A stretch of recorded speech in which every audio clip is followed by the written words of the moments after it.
Good evening. I'm bringing to order the regular meeting of the Sonoma Planning Commission for February 16th. Thank you. And we will start with, I'm not looking at my agenda. We'll start with the roll call.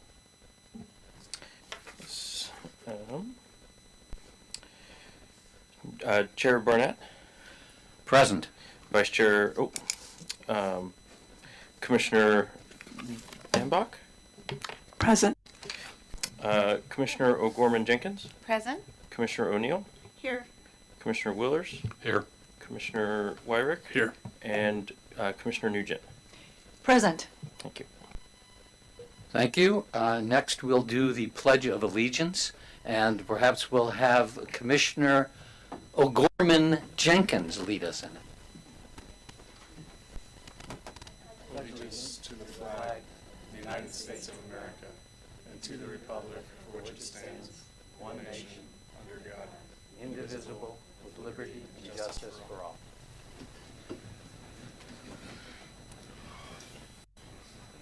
Okay, the next item is the approval of the agenda. Can I hear a motion for the approval of the agenda? We only have, Before we have a motion, I just wanted to make a recommendation. I believe we have two members of the public who might be here to speak on the second item. all right. I don't know if anyone, are you guys expecting anybody to join? Oh, no. Yeah, we here's- didn't plan on speaking, we just. You're just here to listen? Okay, okay. Learn about a few things. Thanks. Thank you, though. Okay,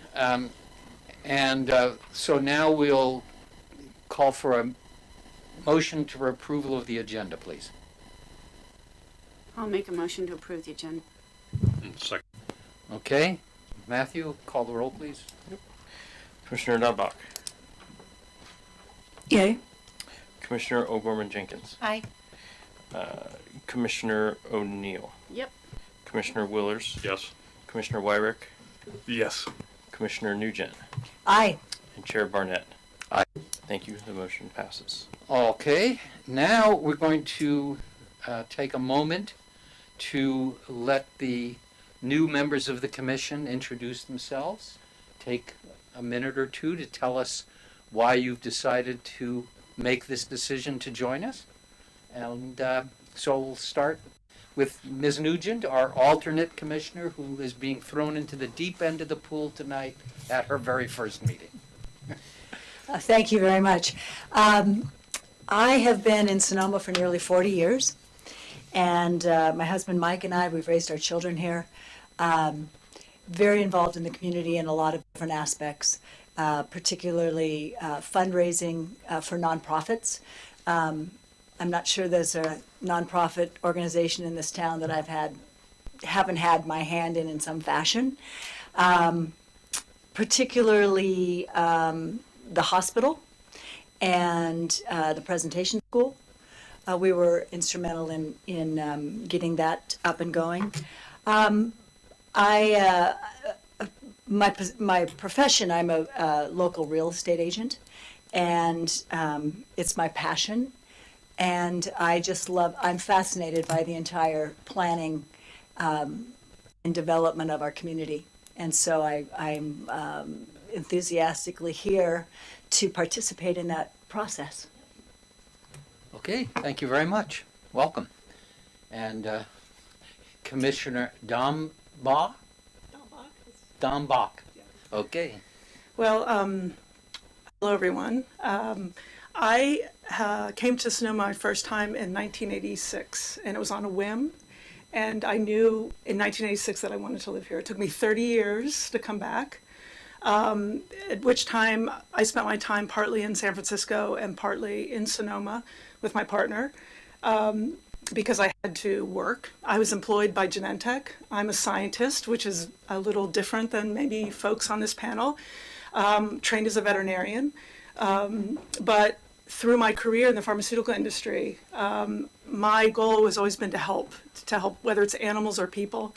I've worked in a regulated environment, but now that I've just retired, one of the things that I am very passionate about is ensuring that Sonoma continue its journey and also to make it affordable for those of us who may be at different levels of the economy. I'll just end by saying I had to work my way through school. I came from a poor family.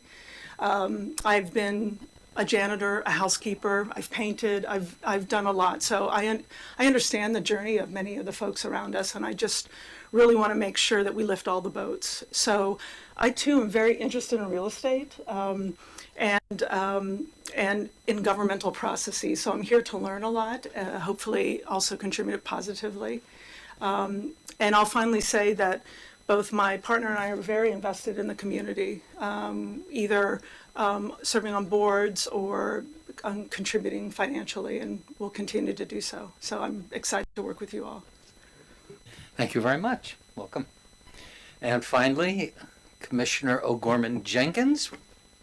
Well, thank you, Mr. Chairman, and it's very nice to be here with all of you. First off, again, Amy O'Gorman Jenkins is my name. I was born and raised in this community. I've been here, well, we'll just say a long time. Attended public schools here, spent the majority of my personal and professional life in Sonoma. In my career life, I am a 25-year public policy advocate in the state. I've worked as a chief of staff in the state legislature in various policy consulting roles. I am currently a lobbyist. It's a dreaded word, but I promise I do good policy. I own my firm. I launched in 2018 after I observed the lobbying world in Sacramento and realized that there were very, very few women-owned and operated firms, and I wanted to be a groundbreaker. And I have since then gone on to mentor and support other women in my field, and that's a personal passion of mine. However, I have also wanted for a very long time to get more involved in the community where I was born and raised, and where my family still lives, and where my brother and his family live. So I'm excited about finally having launched my business and having it now be successful, that I can invest the time and energy to work to better my community and to support my community. I do a lot of work in housing policy. I represent cities and counties in the state capitol, which I'm very proud of. And one of the things I've certainly observed over the years is all of the dramatic changes related to housing policy, economic development, more general land use.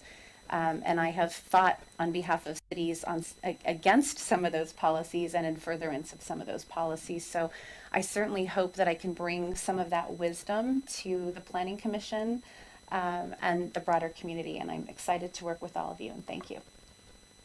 Thank you very much. We've had an exceptionally good Planning Commission over these last number of years that I've been involved, and I see nothing that's going to change that trajectory. I'm really delighted with our composition and look forward to working with all of you. Mike, unfortunately, you were not in the room when your wife was able to give her little introduction, but she did. You can watch it on YouTube. You can catch it on Zoom. There you go. All right. Now we'll move to comments from the public. These would be comments on items not on the agenda. You'll have an opportunity on the items on the agenda for which you're here in attendance and want to speak to those when the agenda item comes up. Otherwise, this is a chance for general comments on items, once again, that are not on the agenda tonight. Okay, seeing none, we'll move on to our consent calendar. The way the consent calendar works is all the items on the consent calendar are approved in one motion. Tonight on the consent calendar, we have draft minutes for the meeting of 12:15, 1:19, and 1:10:23. So any members of the commission who need to recuse themselves because they weren't in attendance or other such concerns, raise them now, please. I was not in attendance. Okay. Nor was I. Okay. Nor was I. Well, luckily enough, we have 1, 2, 3, 4 of us. So counting that as a quorum, we can. I'll just mention, sorry, point of clarification. Yes. You can still vote even if you weren't here, so it is allowed. So you don't have to recuse yourself, just for future reference. Okay. Okay, good to know. In any event, I'll leave it to you if you want to vote or not. What we need now is a motion and a second, please. I'll make a motion to approve the consent calendar. And I'll second that motion. Okay, we have a motion and a second. Mr. Corpay? Commissioner Dombach, Aye. Commissioner Nugent, Abstain. Commissioner O'Gorman Jenkins, Abstain. Commissioner O'Neill, Yes. Commissioner Willers, Yes. Commissioner Wyrick, Yes. and Chair Barnett. Aye. Thank you. The motion passes. All right, the next item is number 5.1, which is to make a recommendation to the City Council regarding the ordinance amending Sonoma Municipal Code that covers the Design Review and Historic Preservation Commission, its activities and its duties. And we'll start with a staff report. Thank you. Well, after much ado, this has been on the agenda since December at this point. Very excited to present our design review. Ooh, gosh, hold on. Let me change my view, sorry. There we go, our design review streamlining ordinance.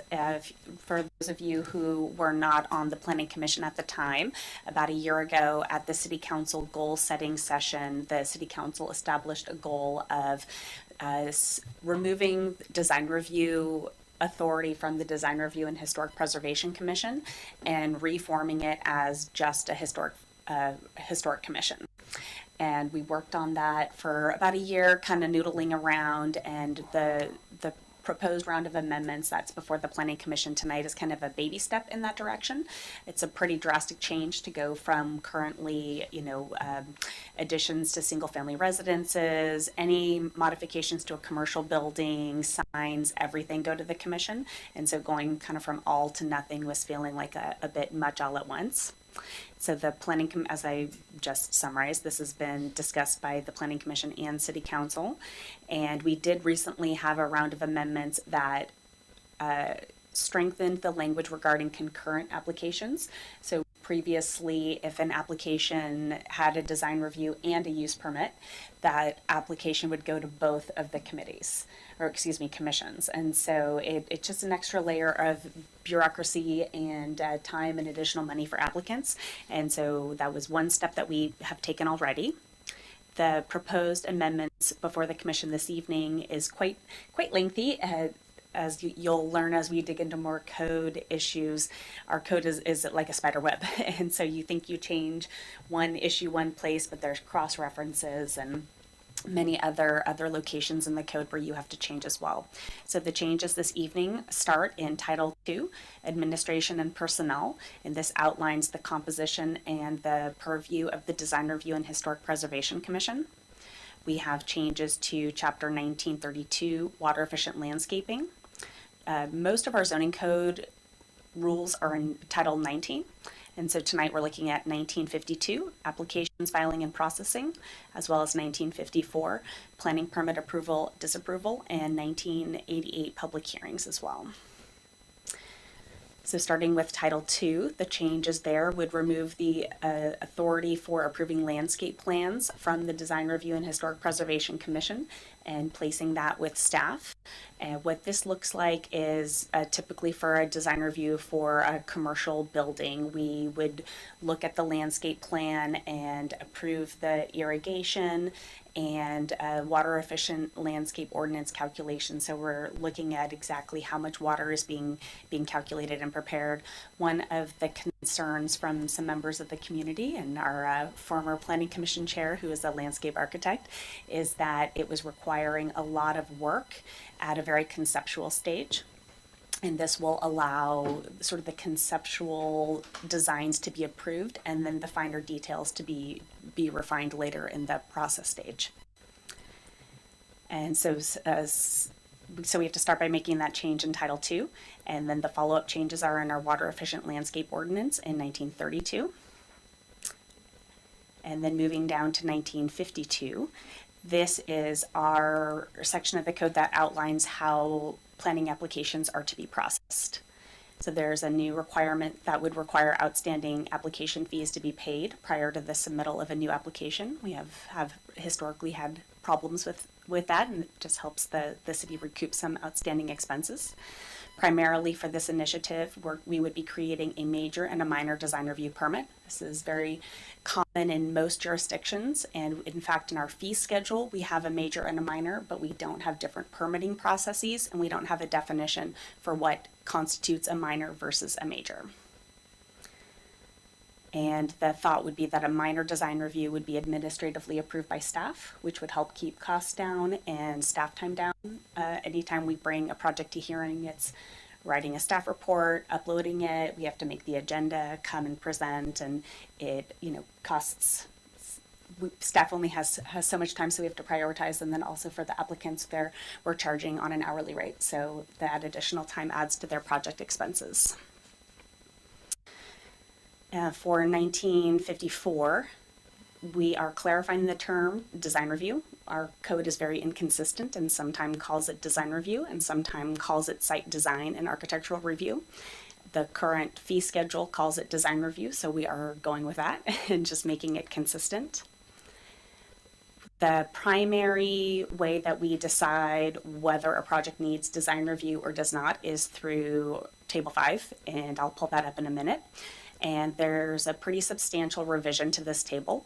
The intent is to raise the bar a little bit so some more projects can go straight to a building permit, and then creating this major and minor process, and also updating our guidelines and code with regards to historic properties. Right now, the way our code looks at it is we've drawn a hard line date of 1945. So the process is different if a property was built before 1945 versus after 1945.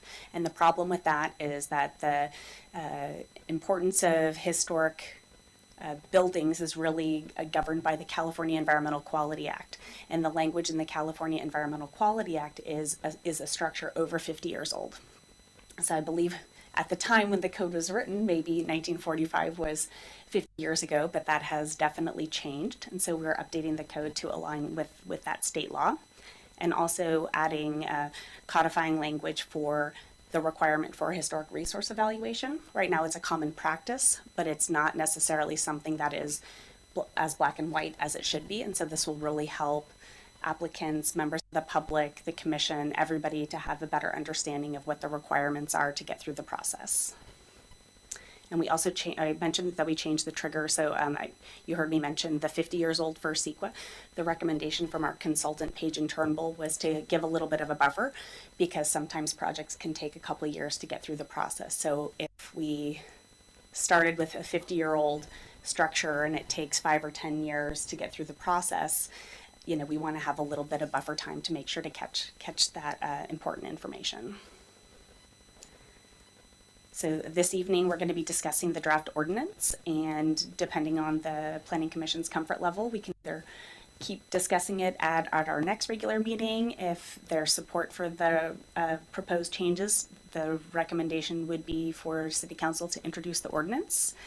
And we could tentatively introduce, we cannot do that on February 15th. That was last night. It would probably be March 1st. And then the second reading would be on the 15th, and it would go into effect after that.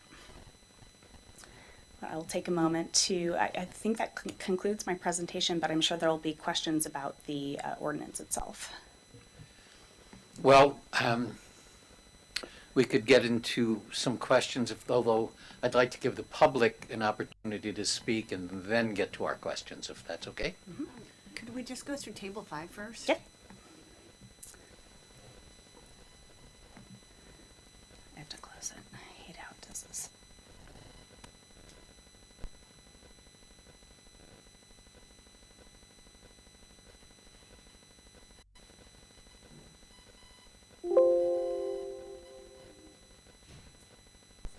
As I mentioned earlier, so as a planner, when somebody calls us and wants to know what the process is, the first thing we're going to do is go to this, not this table.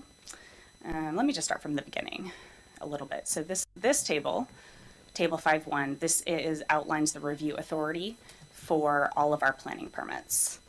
And so, for example, for a use permit, the planner makes a recommendation, but the planning commission makes the decision, and an appeal goes to city council. So these changes here are adding a minor and a major, and the decision body would, for a major, would be the same as it is now, that the staff would make a recommendation, Design Review and Historic Preservation Commission would make a decision, and decisions are appealable to city council. Now, in the case where it was a combined permit, if it was a use permit as well, then it would be concurrently reviewed by the planning commission. As proposed, a minor would be approvable by staff, but it would be appealable to design review and the planning and city council. But before you move on, I noticed something that's not on this list, and it's not strictly something that typically would come before this commission. I'm wondering how issues, certificates of compliance will be dealt with insofar as both the public noticing of an issue of certificate of compliance and an appeal by the public of the issuance of that, because historically certificates of compliance have been issued by the city engineer, but I don't know if that's still the case. So certificates of compliance are outlined in the subdivision ordinance in Title 16. So that is in a separate title of the code, but there are numerous permits that we do issue that are not reflected in the code. So over the next coming months, we'll be adding them in. So ADU permits, the landscape permit, for example. So the table is definitely not complete. Okay, thank you.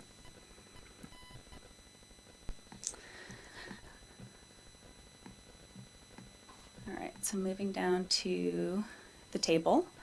So the first language in blue is adding some responsibility for the city planner. And so this is basically a brand new table. Sometimes we'll make individual edits, but the edits were so substantial that we've opted to replace the existing table with a new table. So it's the same format. So we have different processes if a project is inside the historic overlay or outside the historic overlay. And where it used to just say yes, no, what used to be a yes, it now will indicate if it's a major or a minor. So the first line states building and site maintenance, repainting, in-kind replacement of exterior materials. So in both cases, inside and outside the historic overlay, this would not require any kind of discretionary review. And all of these exceptions at the top, these are basically the same as existing conditions. So interior remodeling does not require a permit in any way. Exterior alterations for which no building permit is required. An example of that would be exterior painting, and there should be a line there. I'll have to add that in. Repair or replacement of windows, siding, roofs, and other building materials in kind. That would not require any kind of design review. Window replacement in kind does not need design review. This is a new addition, rehabilitated landscaping less than 2,500 square feet, requiring a building or landscape permit, plan check, or design review. So less than 2,500 square feet would not require any kind of review by any commission or staff. When we get down to new residential development, a new single-family residence and accessory structures. Inside the historic overlay, this is a new change, would be a minor design review that would be approvable by staff rather than requiring approval of the design review commission.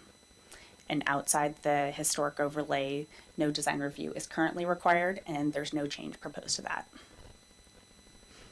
We are recommending that the current process remain for single-family development for 2 to 5 units and 5 or more units to keep that authority with the Design Review and Historic Preservation Commission. The next line down, a duplex used to require review by the Design Review and Historic Preservation Commission, and we're recommending that that be approvable by staff. The process for multifamily dwellings would remain the same. And the recommendation for new landscaping for new construction projects be approvable by staff. And so all of that is new construction, and now we're moving on to our potentially historic development. So this is existing residential development that was constructed over 45 years ago. So alterations to the rear of existing structures not visible from the public right-of-way. If the increase in floor area is less than 10% or 200 square feet, whichever is less, that would not require any review. Alterations to the rear of existing structures not visible from the public right-of-way that increase floor area by the lesser of 10% or 200 feet. Sorry, but I think it's between 10% and 20% is what it's trying to say. And so this is a new change. It used to just be 10%, and anything over 10% required design review. So we're creating a new category between that 10 and 20 that would be approvable by staff. And then alterations of more than 20% or 400 square feet would require review by the Design Review and Historic Preservation Commission. And then the rest of these are the same as existing. Alterations to existing structures requiring a building permit that result in changes to a front or street side would continue to require commission review. Building relocation, a change in roof design. Here's a change, window modification, including change of window material, configuration, or opening size or location would be approvable by staff. And as you'll remember, we did add provisions in the code to require a historic resource evaluation, and also for the proposed project to be evaluated for consistency with the Secretary of the Interior standards. So staff would have those documents available to make that determination. And then again, the landscaping would be approvable by staff. This next category are existing single family and duplexes that were constructed less than 45 years ago. So these would not require any kind of a historic resource evaluation. And I believe these are basically the same as existing conditions, so that there's no design review required.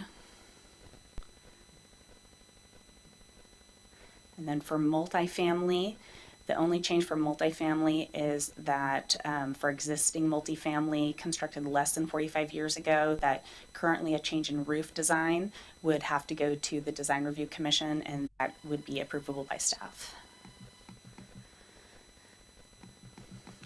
And then moving on to commercial. So the changes that we're recommending to be approvable by staff are improvements to existing parking facilities with 10 spaces or fewer would be approvable by staff. Replacement or repair of windows would be approvable by staff.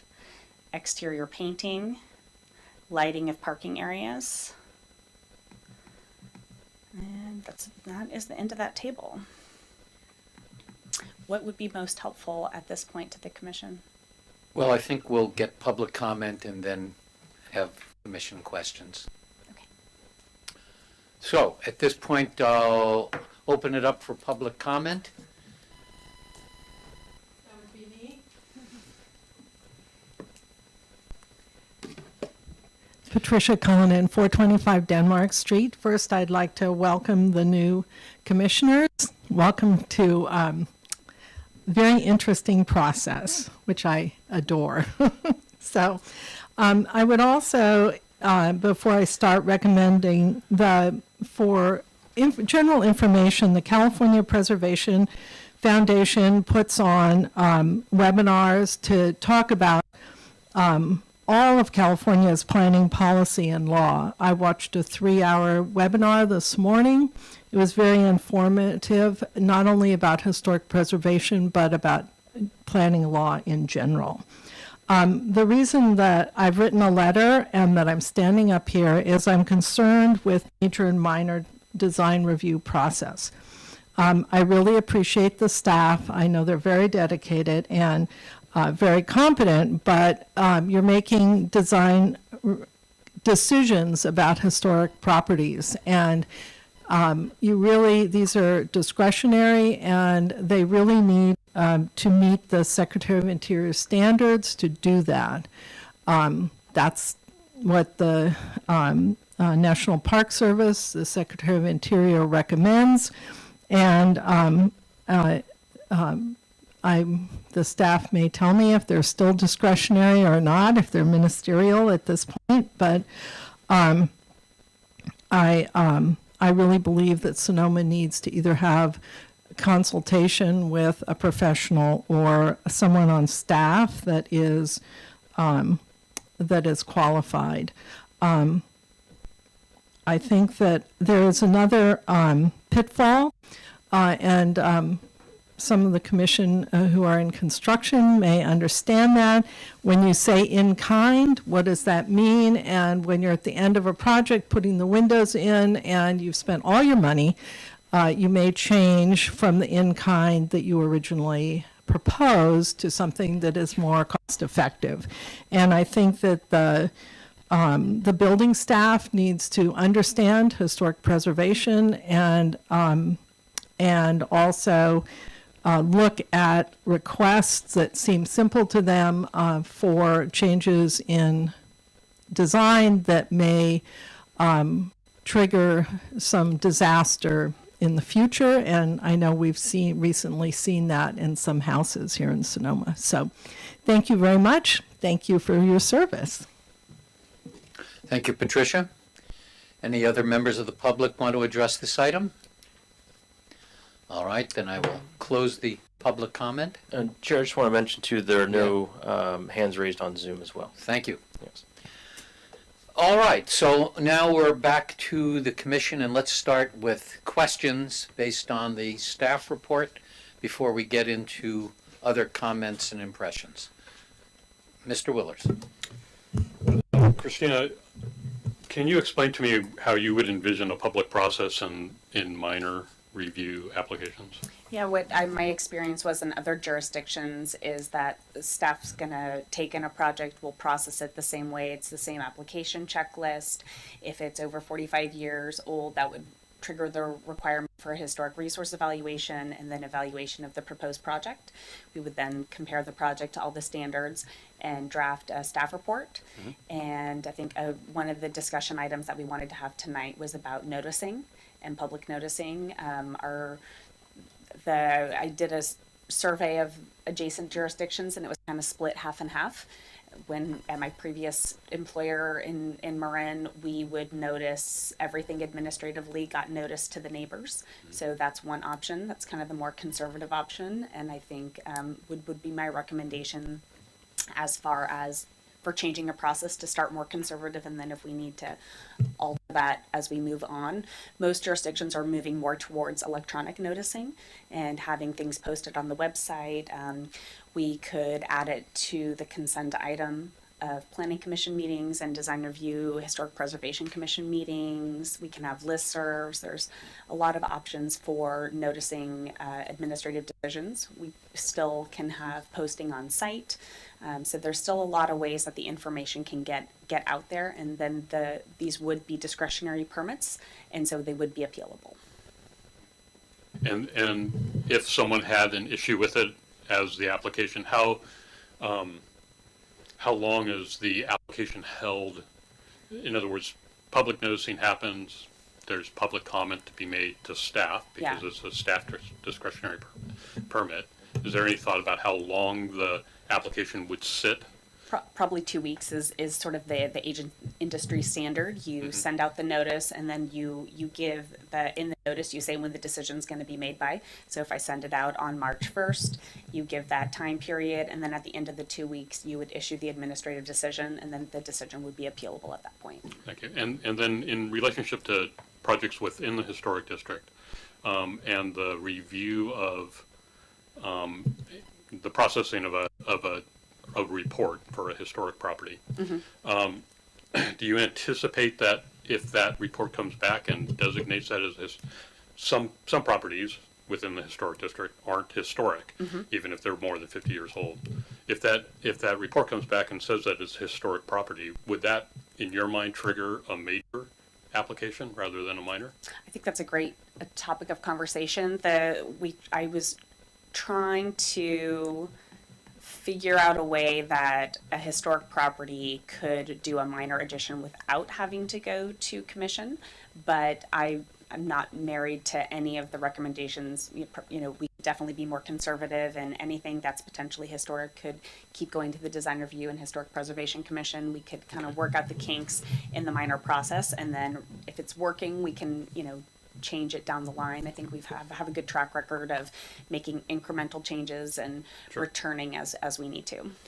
And then I agree with Patricia in relationship to in kind. Do we have a definition for in kind? We do not.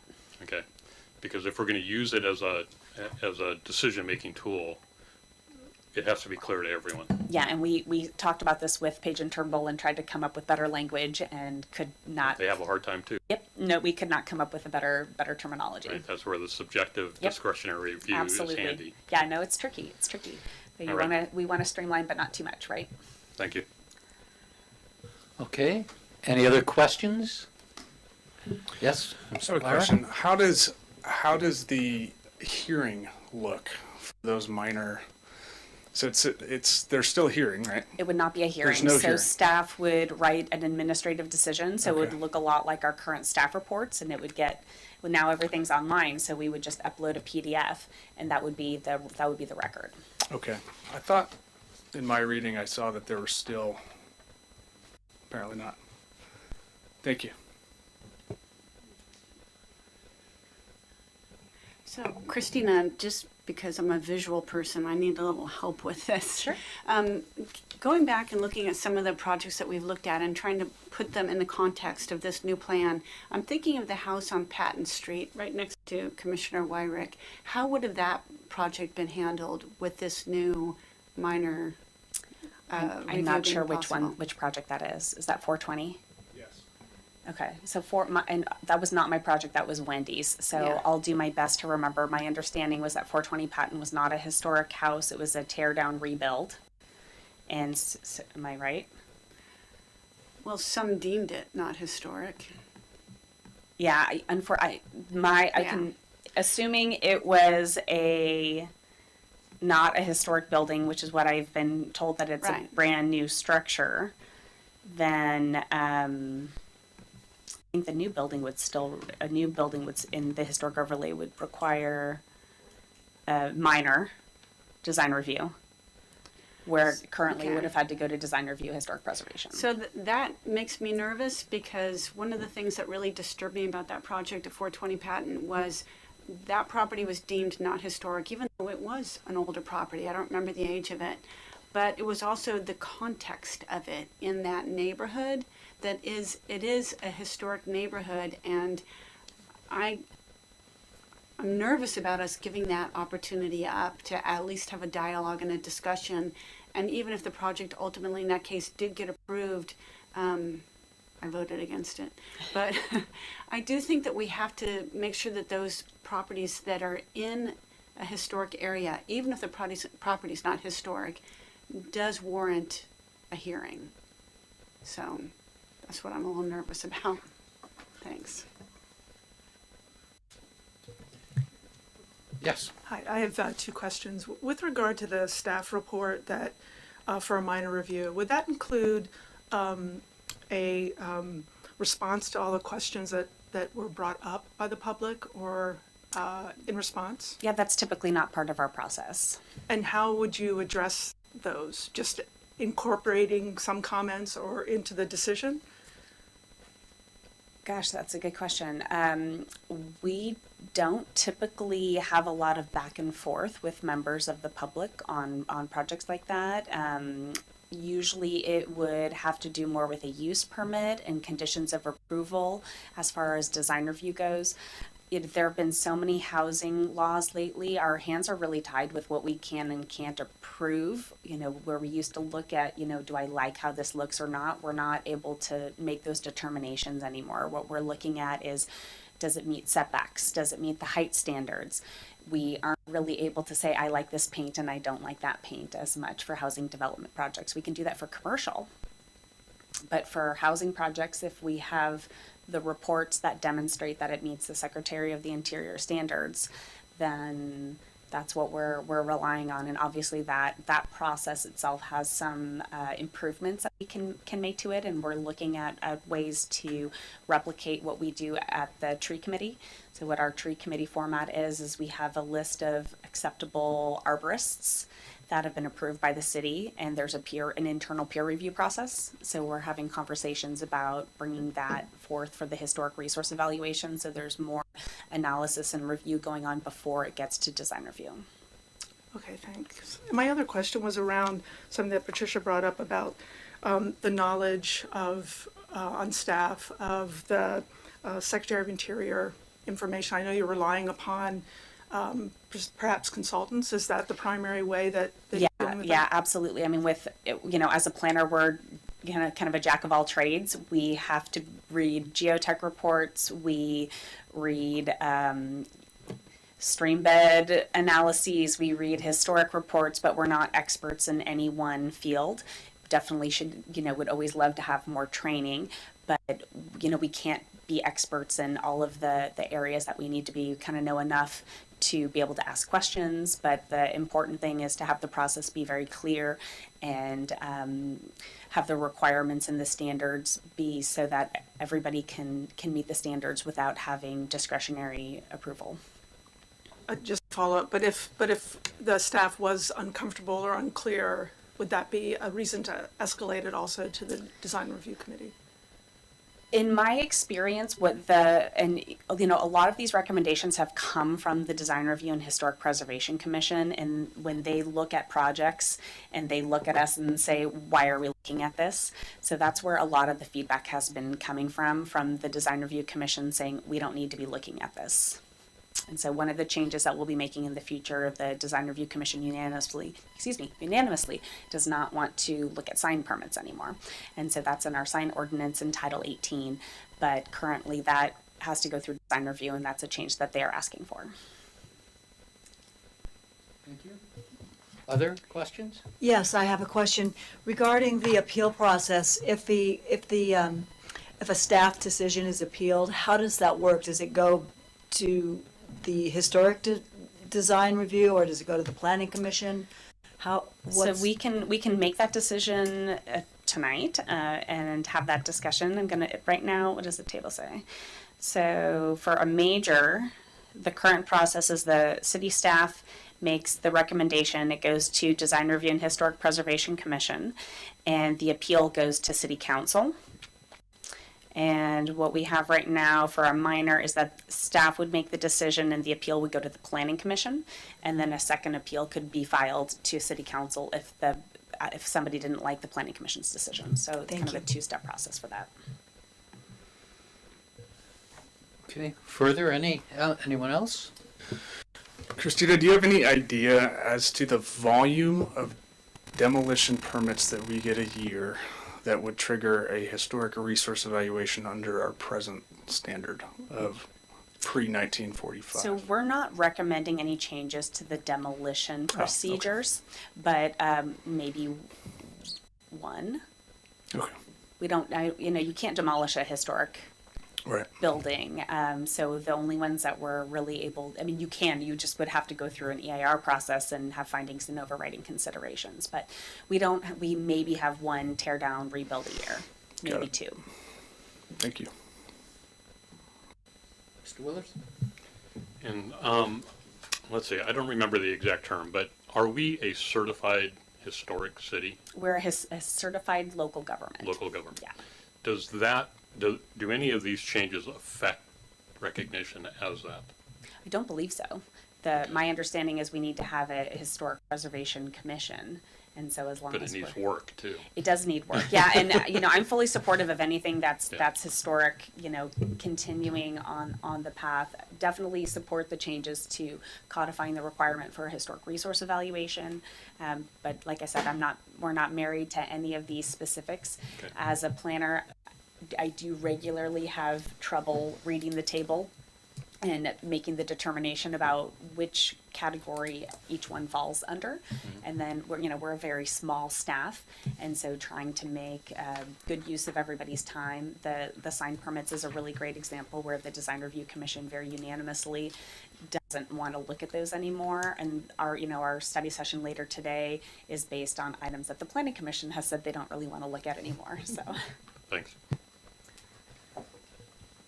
All right. My question is, I have two. One, while I'm completely supportive of the requirement for an HRE, not to sound too cynical, but my experience has been that because the applicant or the owner of the home hires the evaluation for the HRE and hires the firm or the person who's going to conduct it, I think the temptation, at least, is for the results of that study to lean in the direction that the property owner would like it to lean in. In other words, this is not a wholly impartial evaluation. If you're being paid by someone to come up with a report and you know what the person is looking for, there's a temptation, I will say, to slant things.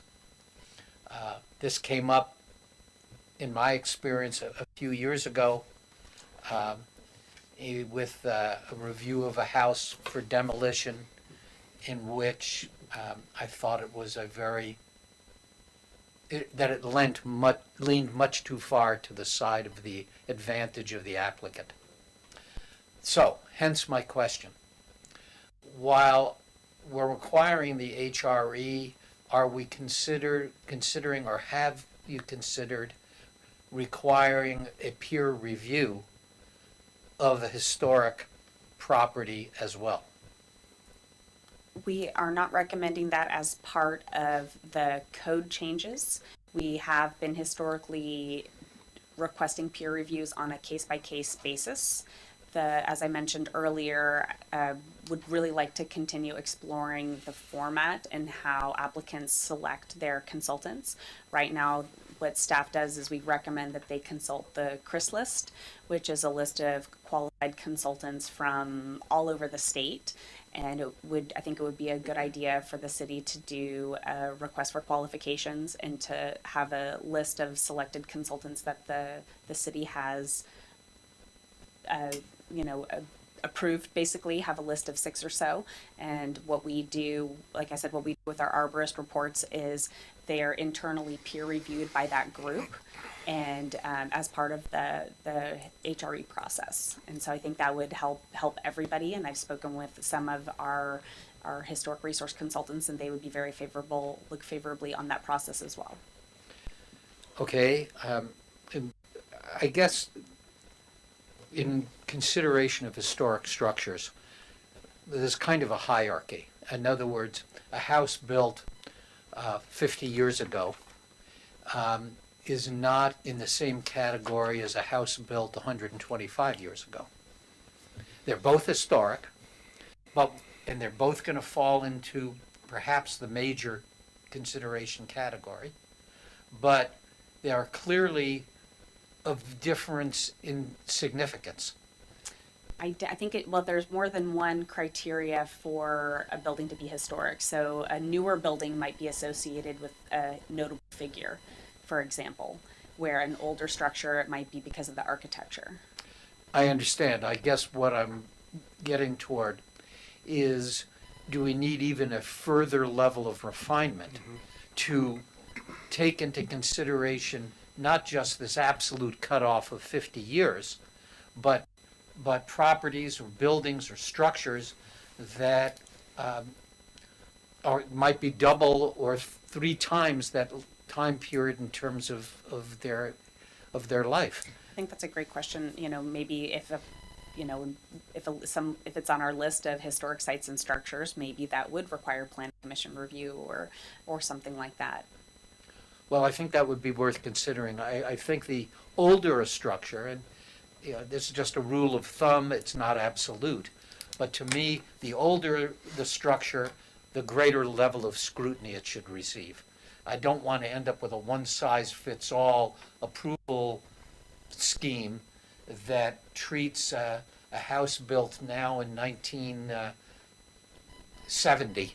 Yeah, In- my house is almost historic. My house, Yeah. my ranch house was built in 77. Yeah, I We're mean, getting close. That the house that, the buildings that we lived in when we owned a bed and breakfast here in town in the 90s, one of those houses was built in 1851. It needed more attention than a house built in 1970, and I think the level of scrutiny needs to be heightened for the older buildings. The second question relates to a comment that Commissioner O'Neill made. If I understand your concern, the issue you raised had to do with neighborhood character. The problem that I can't solve is that neighborhood compatibility and neighborhood character have been deemed insufficient reasons for the approval or denial of an application, at least as I understand the state law. Now, Bill's shaking his head. He said, no, I may be missing some nuance here. I suppose in the historic district that such discretionary opinion may hold, but that doesn't apply to houses that are not in the historic district, where you may have a similar issue to this. I'm thinking of, for example, on Church Street, near 5th Street West, in which the approval actually by, I think, Design Review was made for the creation of a very large home on a street with nothing but single-story houses. And it's completely out of scale with the rest of the neighborhood. Obviously met the legal criteria so far as the consideration of the commission at that time. But it was an illustration to me of this issue of compatibility in the non-historic district. So now that Commissioner Willers has shaken his head, I will see if he has any added comments. I'll chime in for a minute. So there is a difference between our historic overlay district versus our adopted historic district. So the Broadway district, the Sebastiani Cottage district, the Train district. For properties in those, we would be looking at any house to make sure that it met the criteria of the district itself. The historic overlay is not a historic district. So looking at a new single-family house in the historic overlay, we wouldn't be looking at the potential for that infill to affect the district. And is that because of legal issues, or is that just a decision that we've made about the historic district? It's based on the criteria for what counts at the state level for a historic district. There has to be time, and maybe Patricia can comment better than I can, but so for the Sebastiani Cottage district, it's the same architecture associated with the same time period in a very defined area. Same with the Train district. It's all these buildings that are associated with the train depot, the restaurant, the hotel, things like that. We don't have that same defined scope of work for the downtown Sonoma. We have a lot of old homes, but there isn't any cohesion that can draw all of them together. So it doesn't meet the definition, the state definition for a historic district. So we did talk about that with Page and Turnbull during the update, and there was not enough cohesion to make that claim. Interesting. Thank you.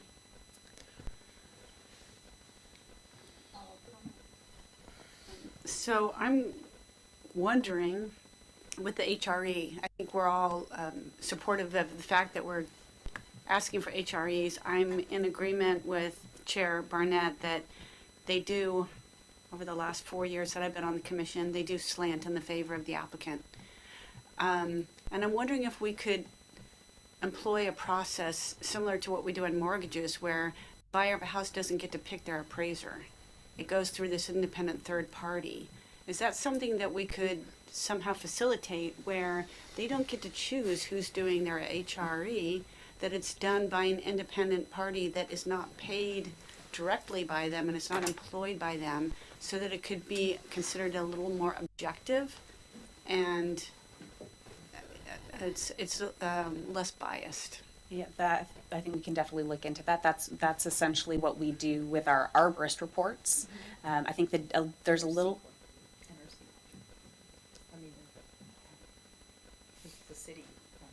Yeah, yeah. So for our arborist reports, we have a pool and we take turns and go through them.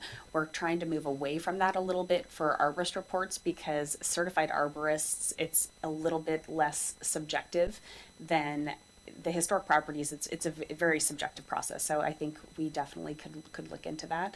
We have to be mindful of not creating more meetings. And, you know, our hands are tied a little bit. You know, we're trying to facilitate housing development, not slow it down, but.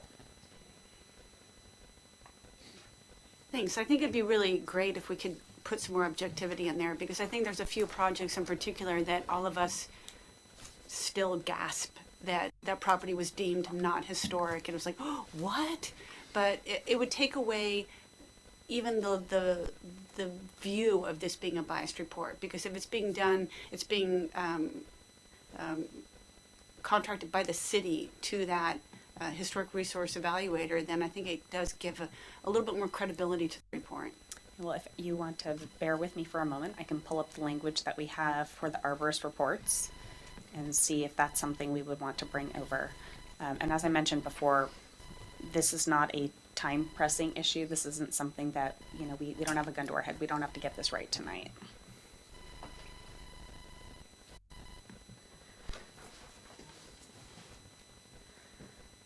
So I'm pulling up Title 12. This is in applications for new development in our tree ordinance.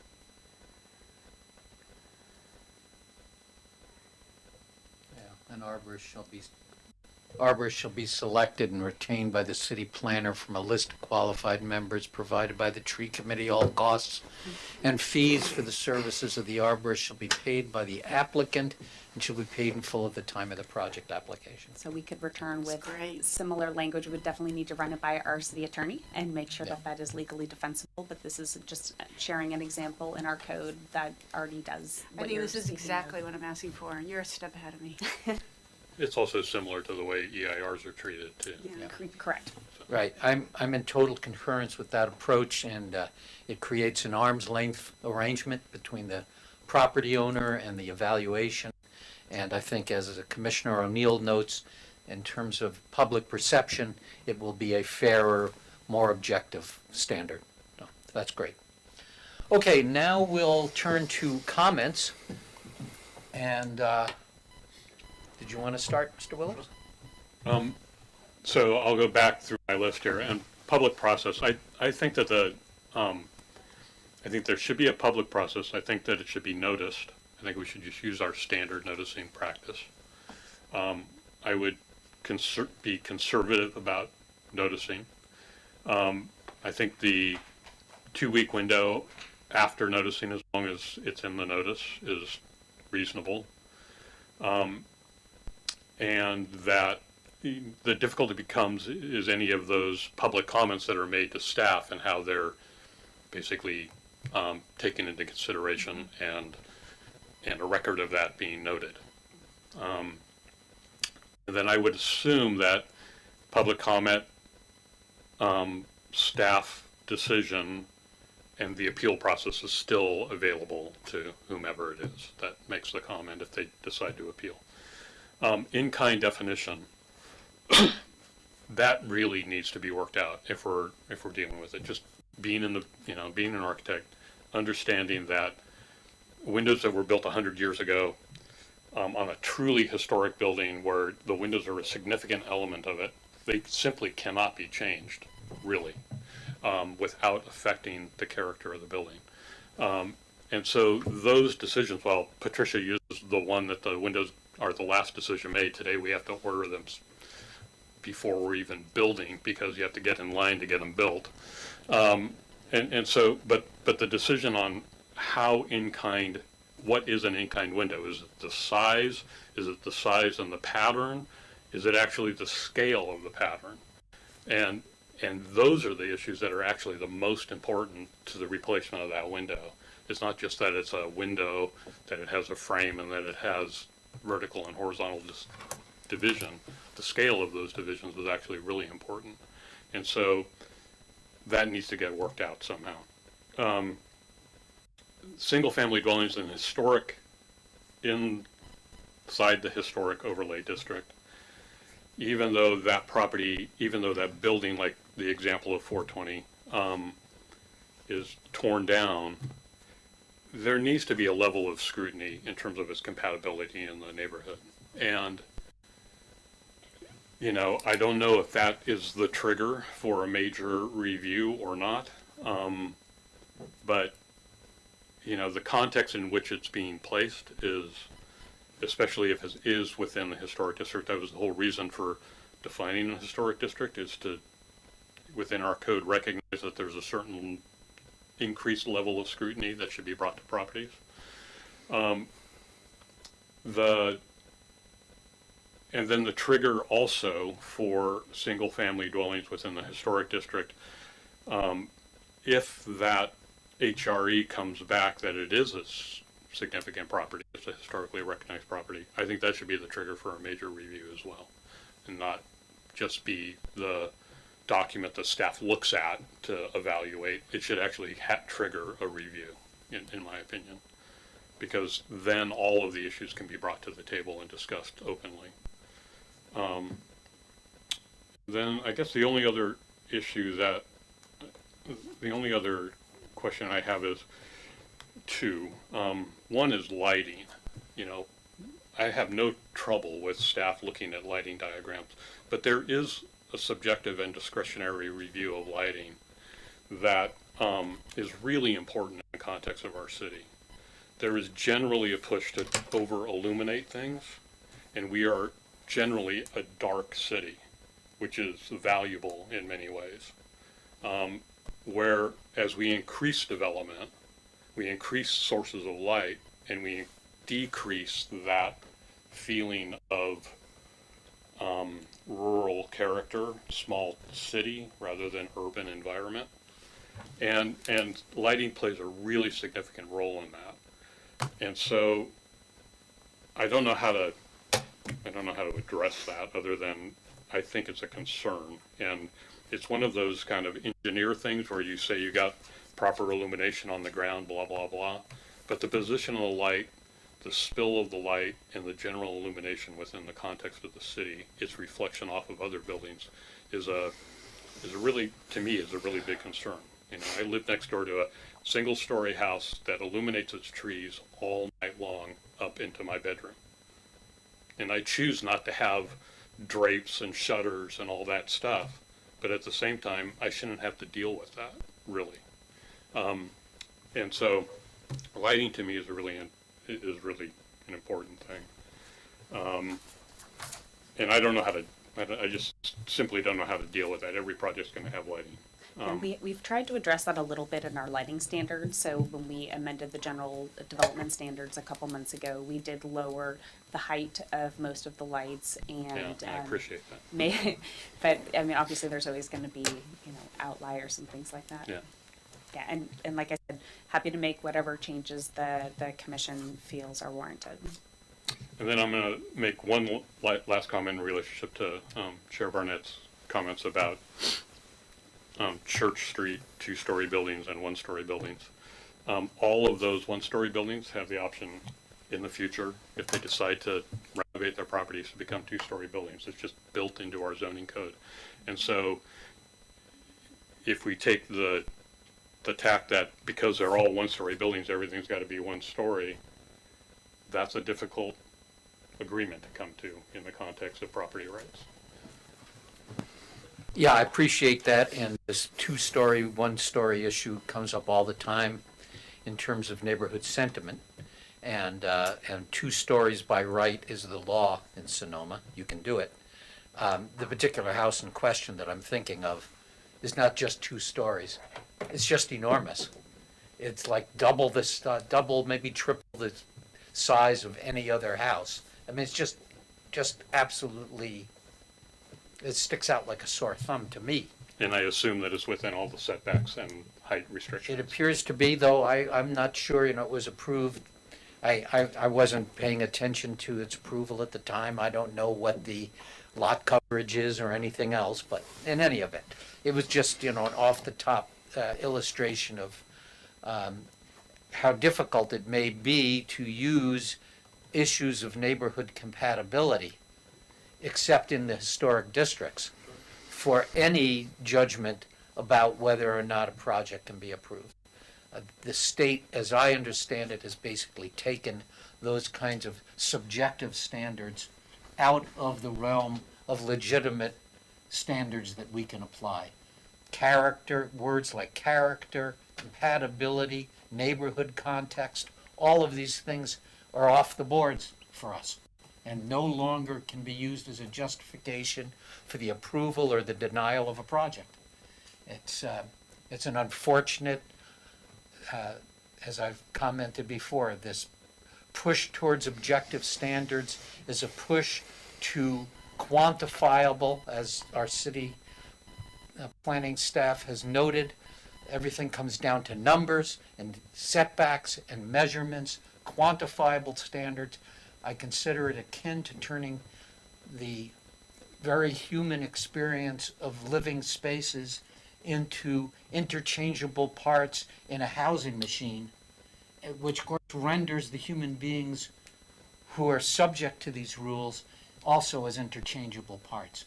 It doesn't allow for the kind of creativity, discretion, and nuance that we used to be able to bring to things. That's been removed by the state as the area in which we can operate, so it's regrettable in my opinion. Okay, other comments? Mr. Wyrick. So Commissioner Willers captured most of my sentiment and said it far more eloquently than I would be able to. Three of the things that especially resonate with me, though, are a conservative noticing. I think that that's imperative in the public's buy-in in any changes that we make to how we do this. As a theme, I'm supportive of the bifurcation of the design review into the major and minor. I think that makes a lot of sense.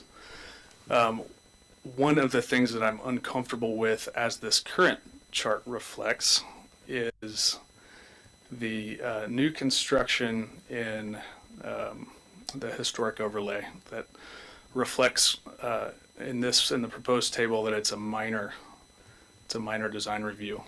So I'm uncomfortable with that not triggering a major review for, where are we? Top of page 13. Yeah, I'm pulling up the current code Okay. so we can see what it says now.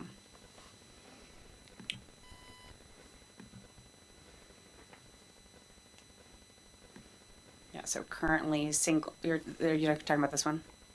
I'm talking about the proposed table. But you were talking about new development Yes. in the historic overlay, Yes. not being a minor? Yes. Okay. And I think duplexes were also a minor in the historic overlay as well. That just, I would agree with how most everything else is placed in here, but those are just the two things that make me a little bit uncomfortable. What else? Maintaining some kind of a transparency in that administrative review process.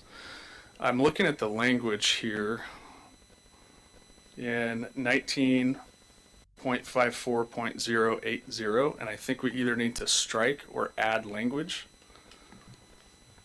In subsection E, it says review procedures. Each application for design review shall be reviewed by the city planner to ensure that the application is consistent with the purpose and intent of this section with applicable requirements of this development code. The review authority shall hold a public meeting and may approve with conditions, blah, blah, blah. So does that review authority does not refer then to administrative decisions for minor applications?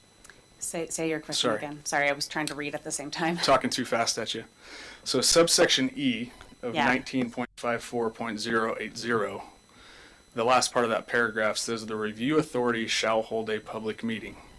Yeah, I think we would need to clarify that because it wouldn't be a public meeting if it's approved administratively. And I've also thought it's weird that Design Review, Historic Preservation Commission isn't a hearing, that it's just a meeting. Right. I still have trouble understanding the difference between those two things. So I think something in there needs to be stricken or added. Yeah, it's very To clarify. It's something that I've always had trouble with. So the way the current code is, that our noticing for design review is very odd. We only notice new single-family residences and additions in the historic overlay. So any commercial buildings, we're not required to notice those. That's interesting. Yeah, I haven't never quite understood that. So those are the only projects that per code are noticed for design review. Okay. And my last comment is thank you, because this represents a whole heck of a lot of work. And generally I'm on board with the bifurcation and assigning to an administrative review things that don't make sense to be entertained by a commission or a committee. And I think that lends to streamlining of the process, and I think that is what the public wants. It sounds like pretty unanimously I'm hearing that there's support for the landscape plans to be reviewed by staff. Are there other categories that the commission feels, and I can get comments later on too. Maybe we need to, print and redline and send edits that way. I'm not sure what the commission's feeling as far as. For me, it might be feedback. difficult to enumerate everything I'm thinking. So maybe there's a paper process to do that. I would concur. It's too hard to do it on the fly. Yeah. Oh, I do have one last thought in relation to aligning our historic standards with CEQA's. It seems like we would be capturing a whole heck of a lot more historic properties, right? Yeah, I mean, we're about to have a whole lot more. I mean, so much of the city was built in the 70s and 80s. Right. And as we go on, I think we're going to have to reevaluate. I'm not sure that my ranch home is ever going to be historic. I don't know. I'm thinking of a home that I own on Manor Drive that has T111 composite siding. Yep. It was built in 1974. That next year would turn into It's going to be something retro that soon and I would need to historic. pay $6,000 for a historic resource evaluation for should I decide to do anything. All that to say that it might be prudent to look at a way to do this with a scalpel more than a hatchet, so that we're not capturing or triggering the things that often go with the Yeah, unfortunately, historic the state designation. law is what the state law is. I don't know that there's a way to kind of programmatically look at our architecture. It's definitely a conversation we can have, but I'm sure as it goes on, if there's one historic resource evaluation in my neighborhood, every single house is basically the same. So. Right. Thank you. Okay, other commentary?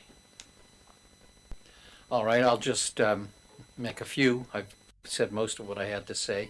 First, I want to support this notion that houses that would normally be subject to a minor review that are in the historic overlay zone, I think should get a higher level of scrutiny.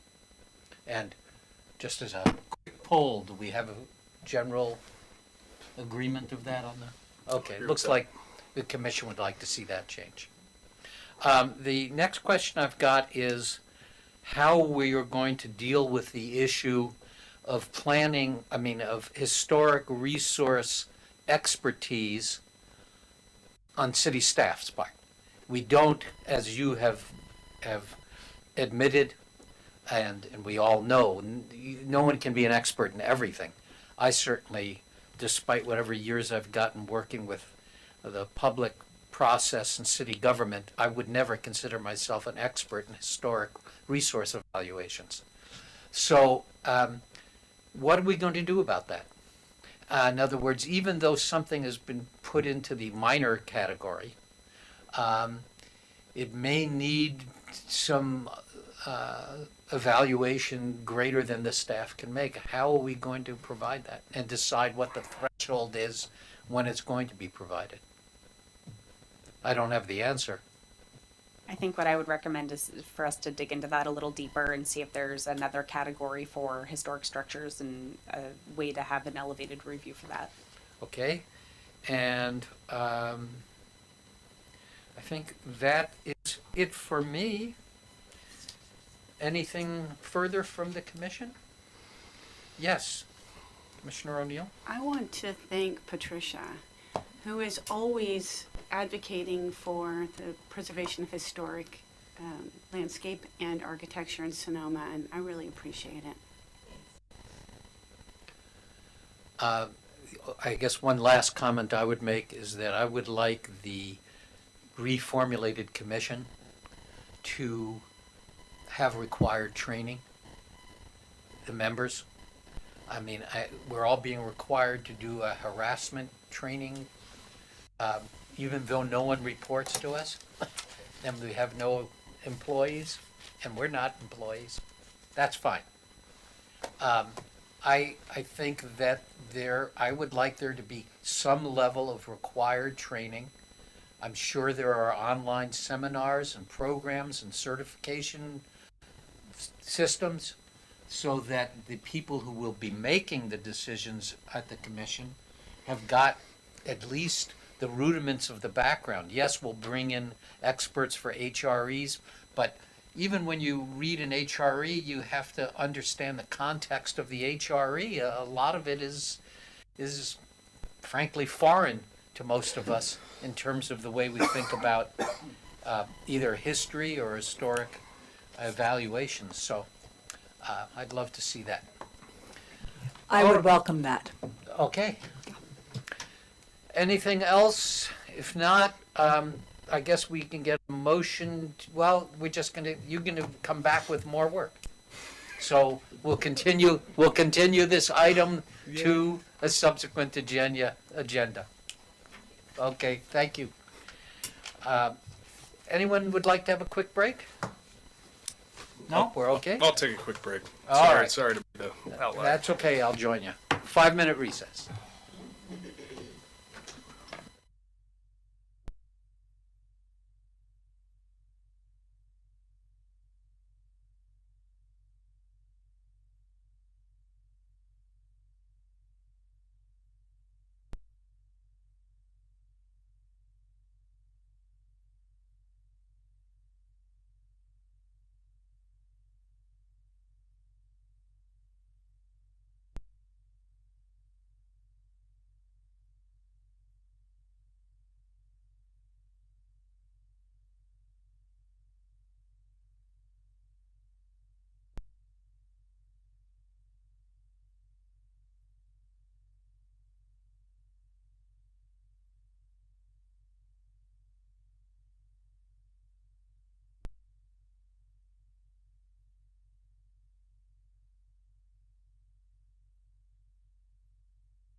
we'll reconvene. Oh, I almost pulled out the panic button. Do that. No. The cops Yeah, might show up. no, the steel doors come down over the windows and the laser beams begin to function. It's quite a rigmarole. All right, we're going on to the final item on our agenda, which is item 6.1, which has to do with ADUs and amending our municipal code. As I gather, primarily having to do with allowing a second story on an ADU without a use permit to, not ironically, comply with new state laws. Yeah, this is a continuation of our discussion of what does the commission want to continue looking at. Over the last few years, we've had several use permits that have come before the Planning Commission for a second unit. The second units are allowed by right, by state law. The way that our code is written, if you want to exceed the height standards, so they're essentially, you're prohibited from having a second story ADU. So we've had a couple cases where we had an attached ADU that was part of the main building that required a use permit, and also some detached units. And then I currently have a project. So one of the case studies is a current project that was supposed to be on the agenda last time, and it was noticed for this hearing. And I'll go into all of those. I have case studies for all of them, but essentially hoping to have a study session and have a good discussion about ADUs over time. They've really changed a lot. So when I was a baby planner, second units were a brand new thing, and they required a second unit permit, and there has been just a huge movement towards supporting ADUs. They are incredibly expensive. The construction costs that we're hearing are between $250,000 and $400,000 for an ADU. Every year it seems that there are new housing bills that we have to address. Our current ADU ordinance was adopted on January 20th, 2021. So it's only 2 years old, but we've had a number of changes that, so state law always trumps, obviously, if there's a conflict, but it just raised some issues, and it's a good time to revisit. So the two bills I'm going to highlight really quickly are Assembly Bill 2221, and for our process, there's not a whole lot in this one that is going to change things for us. The big one is it's clarifying the front setback and street side setback also have the same standard. The one where is really going to affect us more is Senate Bill 897, and this allows for an attached ADU to have a height of 25 feet. So the case of the ADU on Cordilleras would now be allowed by state law. And there also has been a movement, so ADUs are allowed on, you can have 2 ADUs on multifamily buildings, and we need to make some clarifications about that. So as a staff member, I find our current ordinance to be really cumbersome.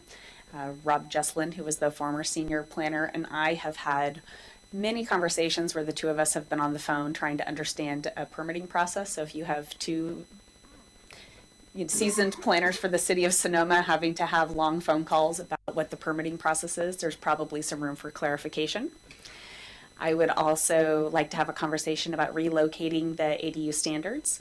It's currently buried in our special use section, and one of the more common questions that we get, I had originally been thinking that moving it up to our general development standards would be a good move, and I think our city attorney had an even better suggestion, which is to move it up into new section 1945, so it would have the same level as fences, essentially.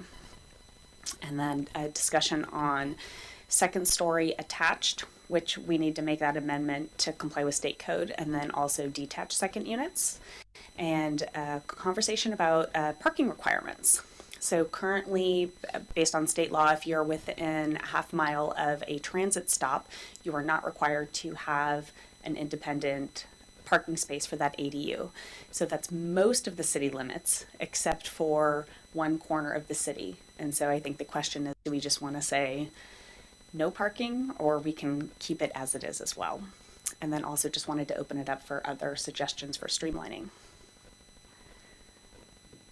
So I'm just going to walk through some of these, and please feel free to stop and ask questions, or I can stop my presentation now and we can take commission questions, whatever the pleasure of the chair is.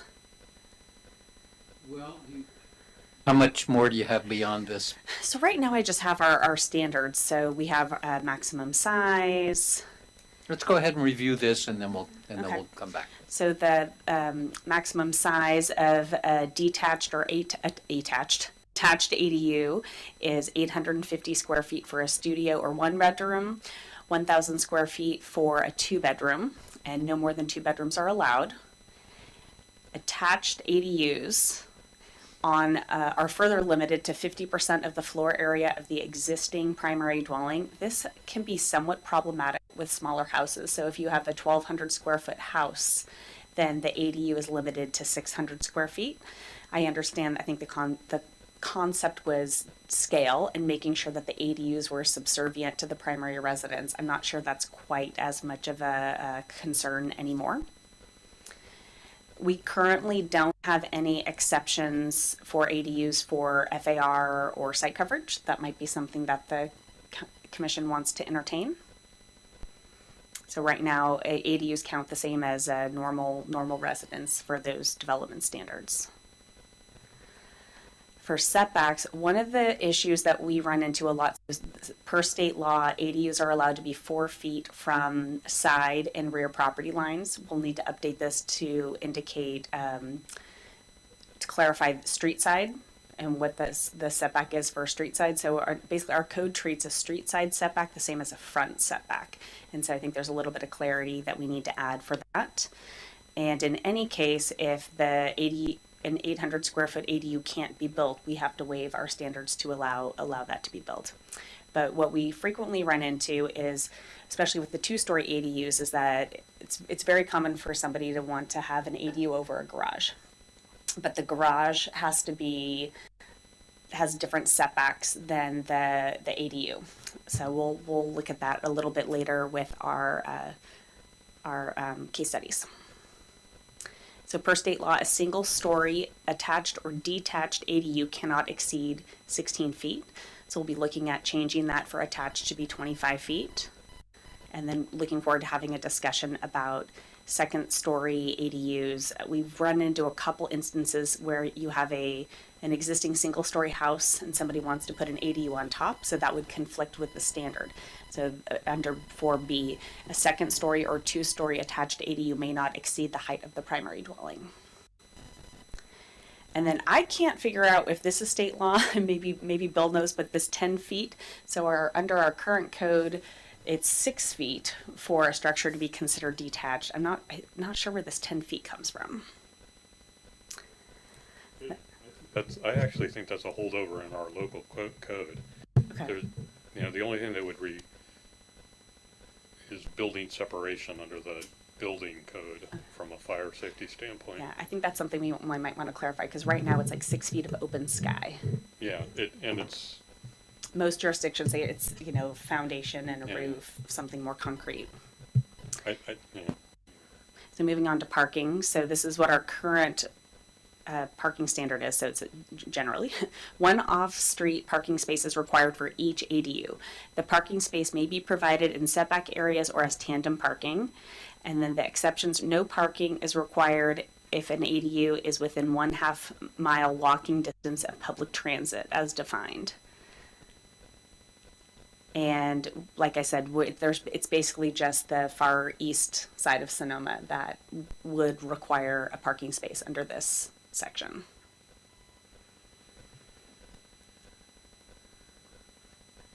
And then this is a state law that if you're converting a garage or carport in conjunction with ADU, then additional off-street parking is not required. So that's state law. We can't change that. So the first case study, do we want to open up for questions at this point before I jump into the case studies? What I'd like to do is open it up for public comment, then we'll go to questions, and then we can go to case studies. Okay. Sound all right? Mhm. Anyone in the public wish to comment on this agenda item? No, I'm interested in an ADU, and I'm just trying to educate myself more, so I don't have any comments. Okay. Well, thanks for attending. All right, well, then we'll bring it back to the commission. Matthew, is anyone on Zoom? Nope, there are no hands raised on Zoom. Okay. And how about we attend to some questions? Although, really, it seems to, excuse me? Okay, I just wanted to say that, and we can do the case studies next, that's fine.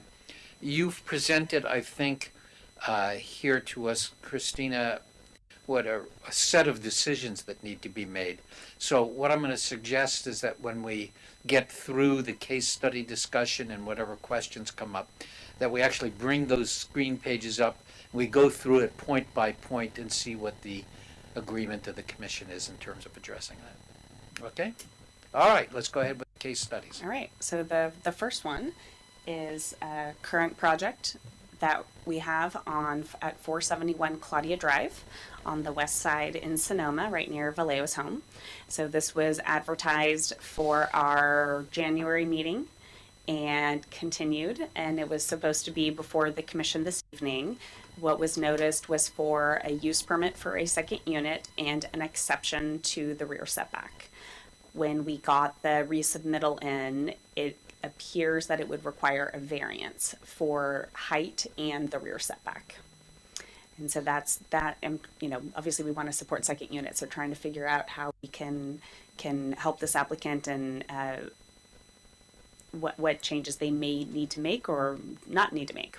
So the project involves demolishing an existing 825 square foot detached garage, constructing a new garage with a second story ADU over the garage. So the existing garage is, I believe, 4.5 feet from the rear property line, and the proposed maximum height would be 23 feet.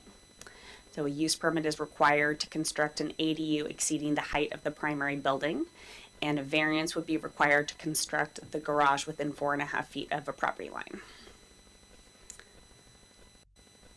So here's the site plan.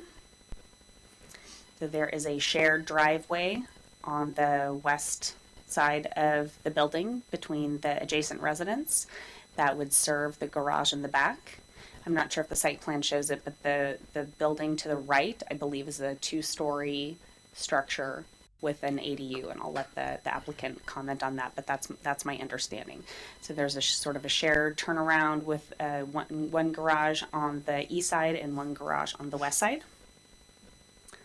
And so they would tear down the existing garage. And here is the proposed, sorry, I'm trying to read. So we have the first floor plan on the lower right and the second floor on the upper right. And this was this pulled from the agenda in order to give us a chance to look at the rules, which are basically forcing a variance? So on yeah, this so it was project? noticed as an exception, and so we couldn't take the item forward because in order to approve an exception, we can only do it for 30% of the standard. So what our code says is for a detached accessory structure, it can be located as close as 5 feet to the property line if it does not exceed a maximum height of 15 feet. And a wall height of 9 feet, and added, I'm probably going to get this wrong, but a height of 12 feet, 10 feet in. And what we have is a structure being built less than 5 feet, but it's 23 feet tall. So it doesn't meet those parameters. And so the difference between 15 feet and 23 feet is more than 30% of the standard. And then for a structure of that height, it would actually have to meet a 20-foot rear setback as well. So these are the elevations. And so the ADU projects a little bit over the garage.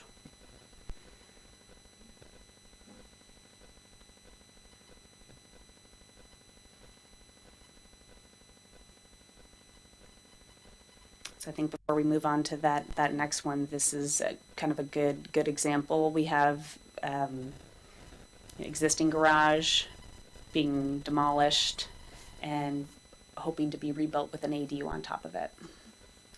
So as a variance, we're looking at state mandated findings that there need to be unique circumstances, and it's very challenging to make variance findings. Typically, we're approving a variance when there's a 100-year-old oak tree that you're trying to avoid, or there's very steep terrain or something that's very unique to the property. This is a flat rectangular property in Sonoma.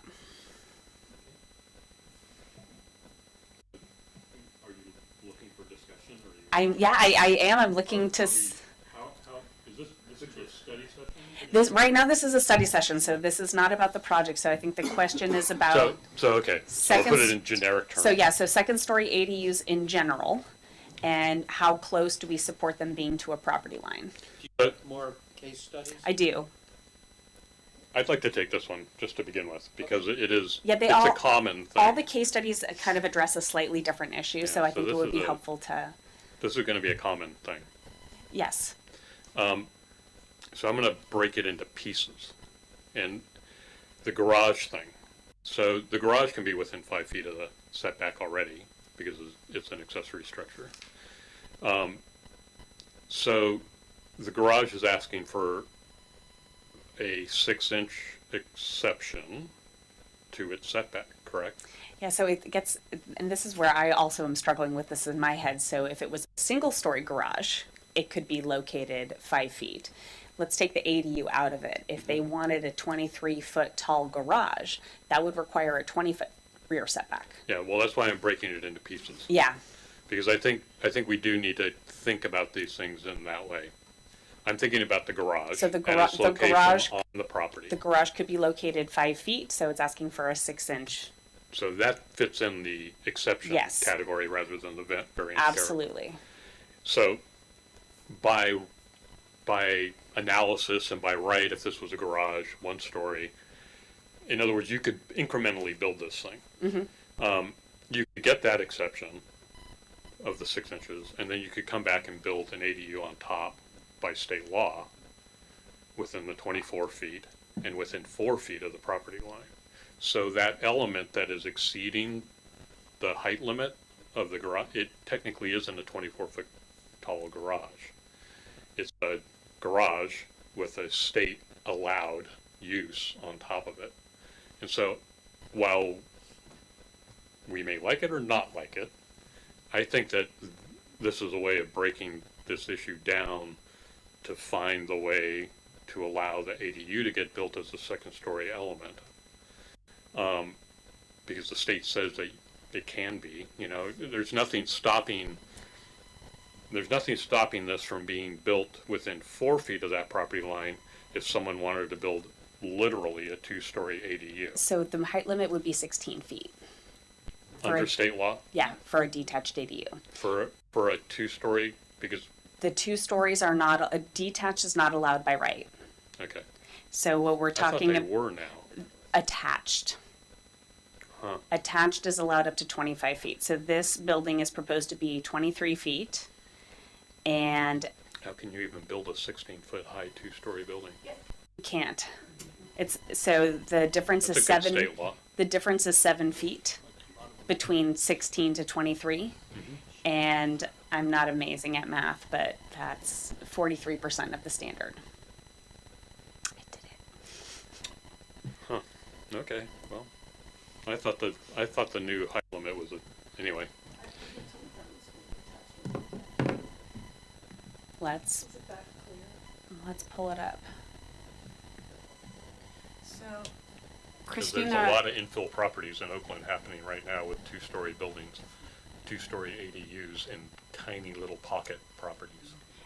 so if we could allow 30% over the standard, so we could do 1.3 times 16, so that would be, Yeah, so what I'm recommending is that we change the height to allow 2 stories and that we adopt what we developed for our multifamily objective standards. So we have wall height, we have a maximum height of, I think we said 25 feet with a 9-foot wall height. Yeah, So- I was gonna go there too. Okay. I was gonna bring up the SB9 thing. And then the question would be, the question that I had is, would the commission want to see a step back or a setback to that? I think using the SB9 guidelines, the multifamily guidelines that we developed are valid in this case because essentially it's the same kind of structure. It's a living structure that the state is allowed on single-family residences. Why wouldn't we allow an ADU to fit within that same context? Yeah. let me pull up. Sorry, I have it on my computer.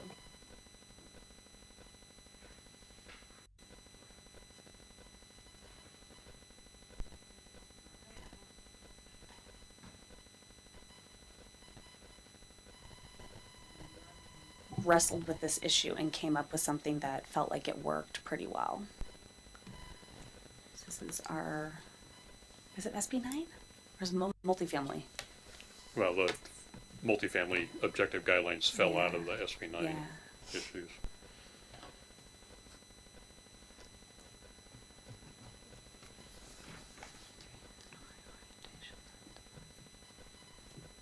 Here we go. Height. Maximum height of one-story unit shall be 18 feet above finished grade. Two-story is 26. So we can easily amend our ADU ordinance to allow for 2 stories. We just looking. And the primary thing there was that it was limiting the top plate, the wall height of the second floor, and limiting the wall height of the first floor, so that you didn't end up with overly high walls up against 4-foot setbacks. I mean, that would certainly clarify and streamline things, whether it's a, To bring them into, exactly, yeah. yeah. I was trying to get a draft ready to comment on, but it was not happening. fun.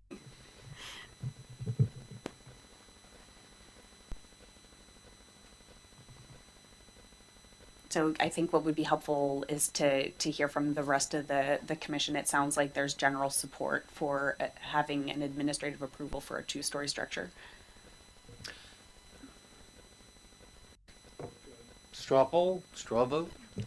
Well, I think in the context of an ADU, 2-story ADU, that we just use the SB9 guidelines are the same. It's 4 feet to the rear, 4 feet to the side. And we've developed multifamily objective guidelines to control essentially those buildings, to allow them to be built, but to have some kind of control on them. And this 2-story ADU is the same animal, basically. Yeah, I don't know why we wouldn't use the standards that we already painstakingly developed. Okay, so we have concurrence on that, Christina? Okay. All right, your next Next case study. case study? I think the other ones are a little bit easier. So this was a Royal Way. There was an existing 2-story detached garage. The lower level was proposed to remain as a garage, and the upper level was going to be converted into an ADU. The height of the existing building was 20 feet, and it was, I think the primary issue here was the definition of habitable space. And the proposed habitable space was 108 square feet, and we required a use permit because it was below 150 square feet.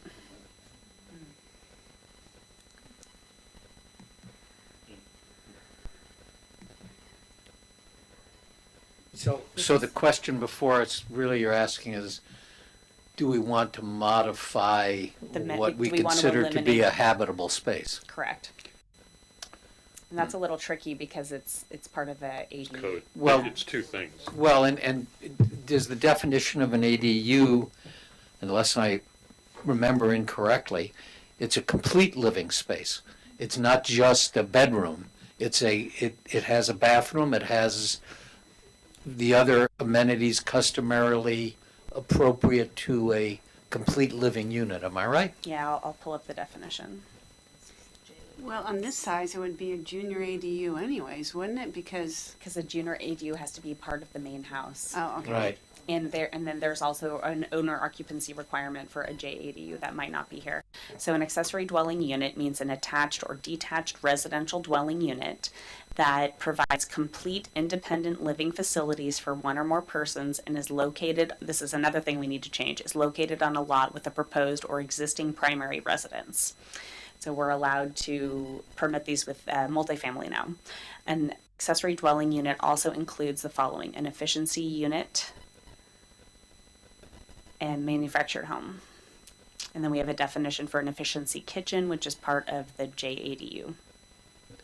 Well, at the very best, a 108 square foot unit could conceivably become what's called a studio, apartment, but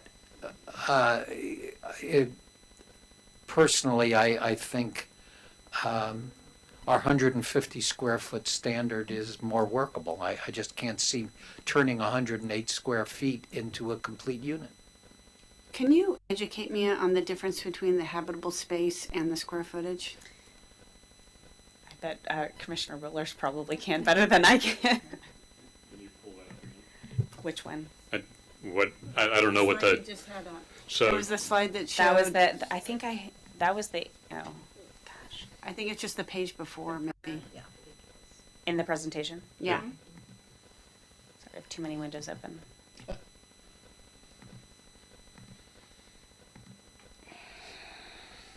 Yeah, there you go. It's got the 298 square foot accessory dwelling unit, but the proposed habitable space is 108.5. Right, what's the difference between those? Habitable space is usually measured interior. Yeah, but the 298 square feet, double those 100, There's triple so- the 100 square feet. There's There's something going missing on. there, unless they've got some It's- giant outdoor patio. So exterior versus interior, and then stairs don't count as habitable space. Okay, so I'm pulling up. in this case, I think that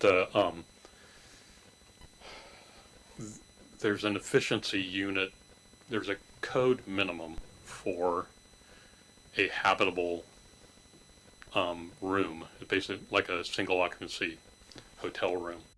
And then there's also, I believe, the same kind of standard for a kitchen. And I would, this project hasn't been in front of the building department yet. It is. It is in front of the building department? And they've reviewed it? I don't know, but that was a while ago. Because I'd be surprised if it meets the minimum standard under the building code, actually. So, Well, would they even potentially change the staircase so it's outdoors if that's one of the issues that's complicating this? Can you go back and look at the drawing on that one? Yeah. Because that's such a big difference of, where's the floor plan? If yeah, the there's a floor plan, yeah.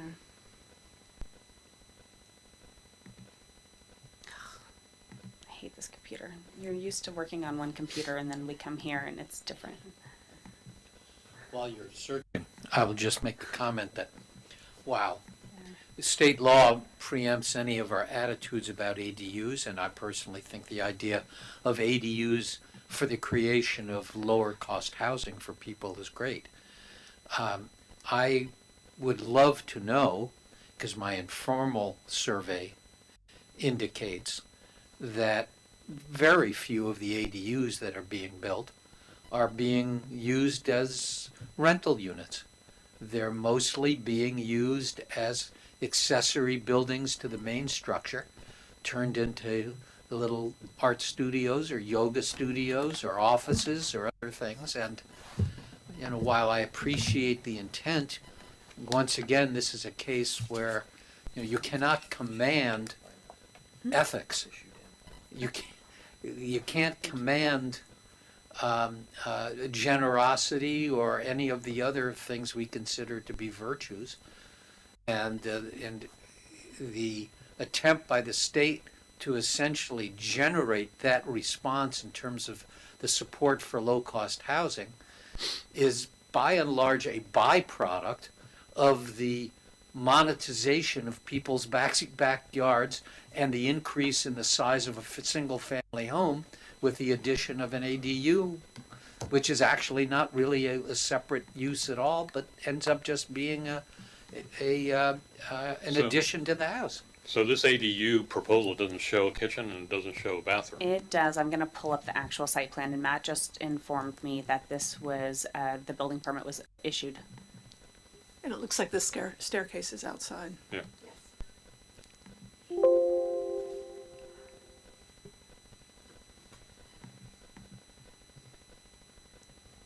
Okay. Goodness gosh. Yeah, there you go. Yeah. And slip down to the bedroom. So, looks So the like- bedroom's 9'8" by, yeah. So the minimum bedroom size is 70 square feet, just so you guys know. So how- bathroom comes down to 40 square feet because you can't get a bathroom in So less this than is about only 40. 108 square feet? Yep. Oh, I see. No, it So can't be that's though. 12 no, It can't no, be. It can't be. The numbers are wrong. Yeah, it's 12 by 24. Yeah. It's not 108 Yeah. feet. Well, then my predecessor Example had some bad maybe math. so So the minimum bedroom, bathroom is 110 square feet, just to accommodate those minimum sizes. And then you would need a kitchen somehow. Yeah, that math doesn't work because I'm coming up with Yeah, 270. that's what I'm confused on because it does look like it's 288 or somewhere in that square footage. it's So at 298. I don't know where that 108.5 is coming from. I think it's possible it's an error. It is an error.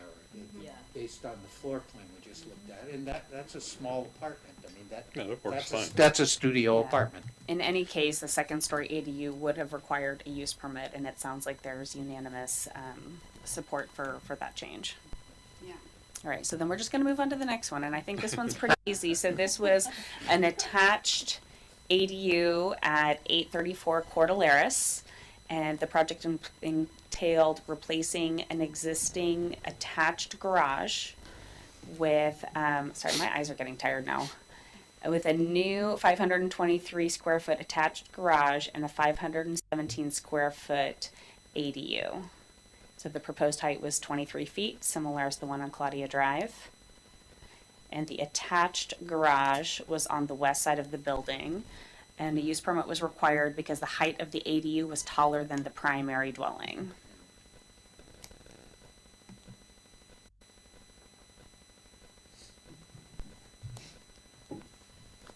But going back to the fact that our code does allow two-story dwellings in any area, it's just because it's an ADU and then it's higher than the primary? Yeah, I think the intention was that we wanted ADUs to be subservient to the primary house, but I think that's a little bit outdated.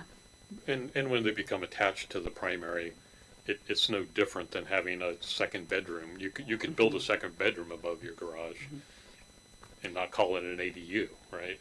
And so we have a two-story height limit, and that two-story height limit to control the ADU as well as the primary. Not the 25 feet. I think so. I think that whatever the zoning, whatever the height restrictions are, they are. So, Do we have a general agreement with that principle? That makes sense to me. Yeah, okay. Well, I think that is the conclusion of my case studies. Yes. So I think if we, as a chair. this was a good way to discuss these kinds of issues. Yeah. It's great. Thanks. Thank you. So what I think we would be good to do now is to go through all of the topics that you've identified and determine what the sentiments of the commission is on those items, just one at a time.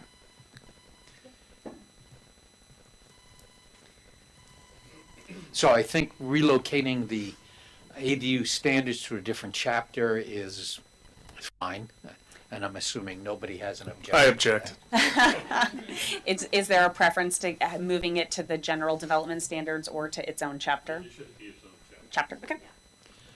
Okay, and now the second item was the permitting process for second-story attached and detached ADUs, having to do with the setback, the step back, size limitations, and height limits. I think we've already got agreement that applying the SB 9 standards that we've worked up would be satisfactory. And I think what I heard was For that the- the for the second, detached. for an attached, the second story should have the same standards as the primary residence.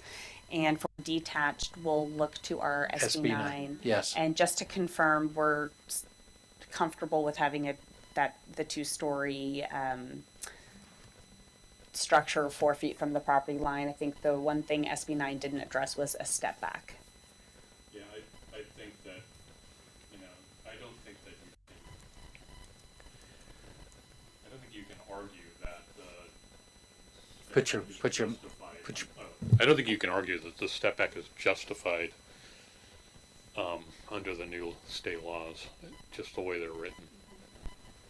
So, And then do we want to revisit any of the size limitations on the ADUs, the 50% of the primary residence, or keep those as is? I do think that we should address that issue because, like you said, there's a 1,000 square foot house or a 1,200 square foot house.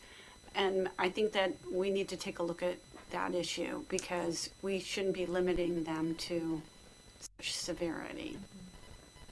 Yeah, I would agree. I mean, even in the current code, I think we have to look at maximum size and floor area ratio because now it's a 2-story unit, not a 1-story unit.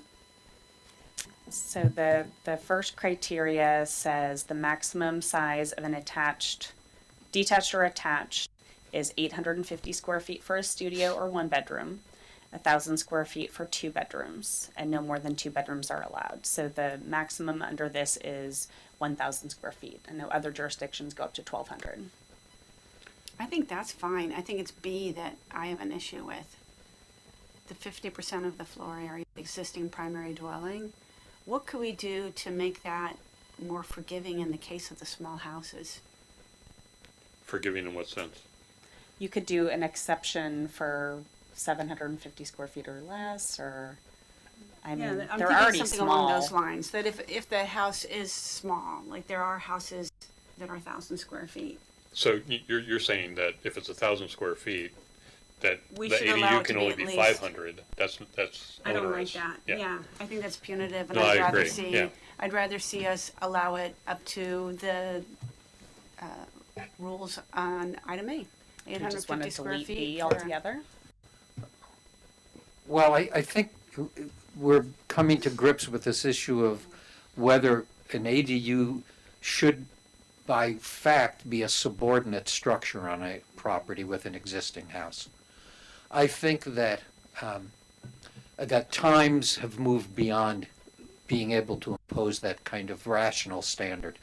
I think if you've got a property with a 1,000 or 1,200 square foot house on it, and you do have those in town, but it's on a standard size lot or a comfortably sized lot, there's no reason why that original structure has to be the predominant structure on this on the site in terms of size, and I don't see any reason why the ADU would have to be subordinate in size to what was a house built in maybe 1951.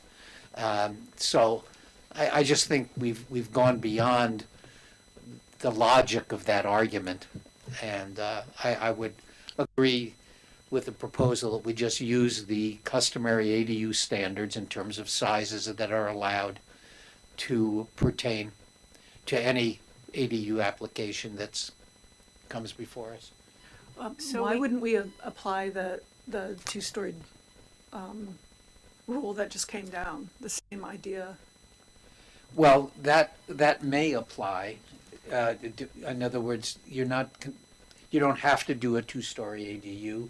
You could build a 1,000 square foot ADU on a property with a 900 square foot house existing on it. Under the rules we have in place currently that we're talking about modifying, our current rules would only allow the creation of a 450 square foot ADU. So this is just essentially legitimizing the creation of a structure that's more than what our current code language provides. And brings us, I think, in line with, the customary rules on the sizes of ADUs. So the idea would be to strike item 3, C. I'd like Or to change. strike B and C. Yeah.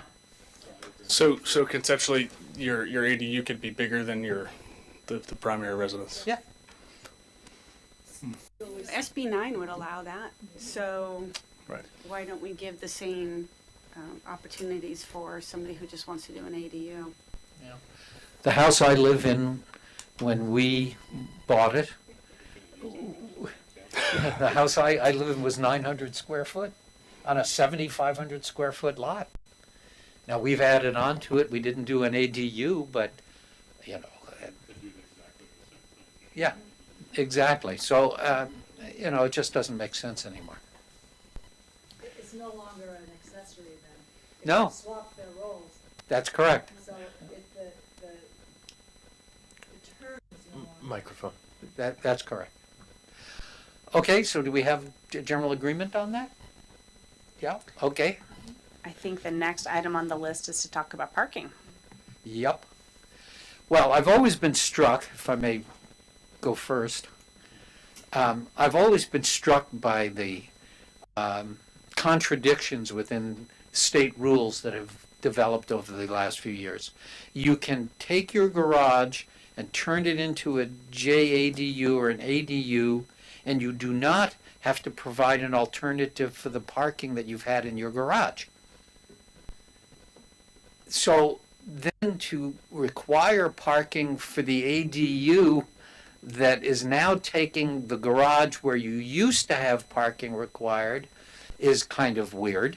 But moreover, if you wanted to build a new single-family home, our current housing code requires a garage or covered parking, even though once it's built, you can eliminate it and not provide an alternative for the parking. Only an odd legislature could come up with this stuff. I'm looking at you. I'm looking at you.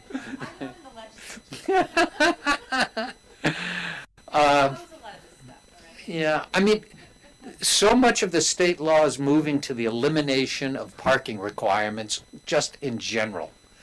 I think, once again, this is an attempt to engender the side effect of an appreciation of public transit, because you cannot command people to not have cars and they must use public transit. So, this is the adoption of a policy where the stated intention is something that government can't command or mandate.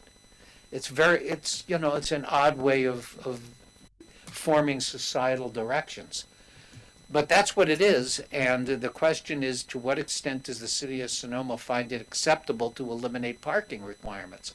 I can say that I live on 5th Street East, as does Mrs. Nugent. What? Just off. Yes, and I live right on it, and it's not the busiest street in town by any means, but it has regular traffic.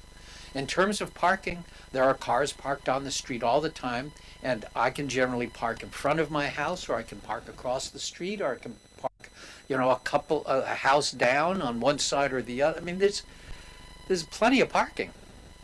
And I have a carport, and we don't use it, because my wife took the mirror off the right side of the car when she was backing out, and I just don't like to go into the carport. So I think we only have one car. That makes our life easier. And most people have multiple cars in their home. People are very protective of the spaces in front of their houses at the curb, and feel irritated when someone else is parking there. I don't know if that's a good reason to require parking in every residence and every accessory dwelling unit. So,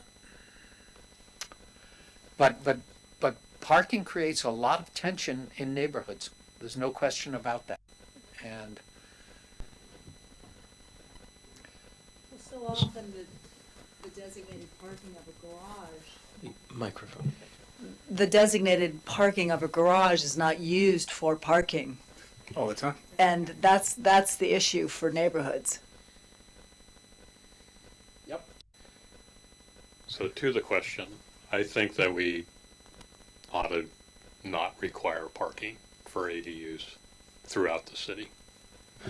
I mean, there's only a The small idea that we have a public transit system, a real public transit system, is kind of laughable well, and under the state law, but the area that we're talking about, that under the existing requirement you would have to have parking, doesn't represent that much of town. That's And it's the area where parking is the least issue. right.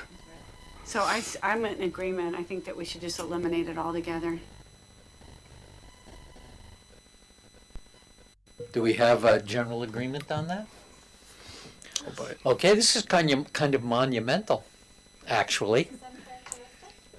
I don't know what I would call it. It's monumental. After all the arguments about parking in this town and this parking standards it's like, I feel like we've entered a new era. Well, I would certainly say that I support the elimination of the parking requirement, but not in the context of because we have a reliable transit system. I think it's just in the context of the fact that I think everyone collectively agrees that people don't utilize their garages. I do agree that there are tensions in neighborhoods concerning parking, but I don't see a viable reason to mandate parking for the ADU, for an ADU. Okay, Christina? I think I have. Are you excited? Yeah, I am. This is fun. I'm usually writing these in my office all alone. It's nice to have help. All right, and what else do we have, if anything? I think that's it. I think that's it. Okay. Well, let's move on to any other comments the commissioners may have on the topic of ADUs before we close this item. No? Okay. We will go on then to the last portion of our meeting, which includes issues update. Laura, do we have any significant issues update? I would only say that we are working on reviewing the proposals for the general plan consultants, and we will be bringing forward a recommendation to council for a contract probably in March, mid-March. Also, we are working on trying to get the new commissioners into a land use training. We had hoped to get into Southern California, but it got booked up pretty quickly. We do have new commissioners on the waiting list if they were interested, or any commissioner actually. And I'm going to look for other trainings in the area up in Northern California too. So I will let you know as soon as I know of any specifically. Thank you. Thank you. And comments from the commission? Sure. Oh. I was just going to say that I'm very excited about the composition of the newly seated commission here, and I'm encouraged and I'm excited, and I think everybody has wonderful qualifications and are invested in the community, and I'm glad you guys are here. Thank you. Thank you. Any other comments? Yes? Commissioner Wyrick's not the newbie anymore. Nor am I. I wanted to ask a question as to the staffing in the planning department. And I mean, Christina's doing a phenomenal job, and thank you very much. But what is the plan? I know with Wendy's departure, what's the plan and what's happening? Sure. We have a contract planner that we brought on a few weeks ago, Elena Lip, who works 2 days a week, Mondays and Wednesdays, to help handle some of the front counter work, as well as she's working on some projects and other administrative work that we need. So she's in, we have a contract with M Group for her time until June, through the end of June. So that's one thing that we're doing for right now, and that's temporary. But there is a reorganization discussion around planning and building that will be talked about at the March 1st City Council meeting, and it's a proposal the city manager will present, and that will talk about staffing in the department, in planning and building. So that will kind of address some of those questions about the future.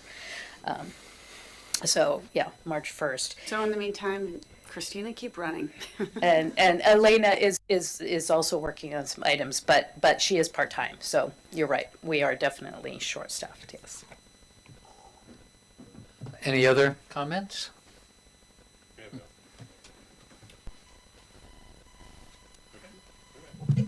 I just wanted to say that it's quite impressive, the work that you do, and to be so well prepared in the presentation. I appreciate it very much. And I should add too, last night the City Council did approve the residential component as you had recommended in your previous meeting. So that is moving forward to adoption. Mr. Willers?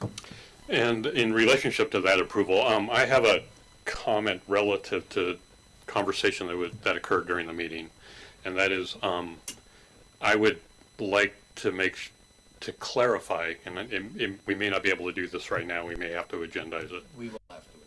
is the interpretation of the exception for existing commercial space. My understanding that is that the exception is for a new commercial use within an existing commercial space. In other words, a tenant improvement within a non-demolished building in terms of credit and exception. So I'd like to basically clarify that. Okay, well, maybe we can make a note and put that on the next agenda. I was recently, it came to my attention that there are 2 SB 9 applications that have come to the city. These, I think, are the first that we've had, and it will be interesting to see how that rolls out.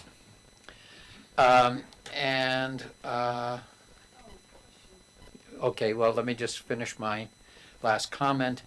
I have suggested to a couple of city council members and to our planning director the idea of holding a study session, joint study session with the city council, particularly to get a presentation, perhaps by our city attorney, on all the various new state laws pertaining to housing.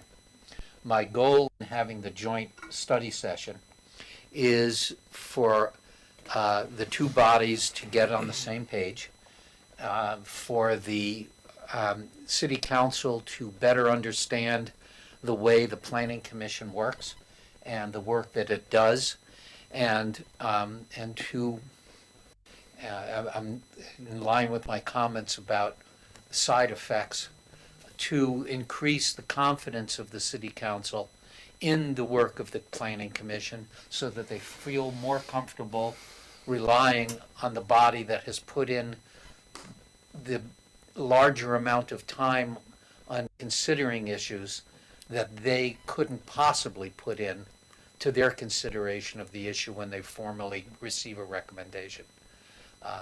So I'm hoping that we'll get some movement on that, and I would like to have more than 1 meeting a year with the city council, because the closer we work together and the better we understand each other and our intentions for the city, the smoother the decisions will go, the fewer the appeals will be, and a more collaborative approach will emerge.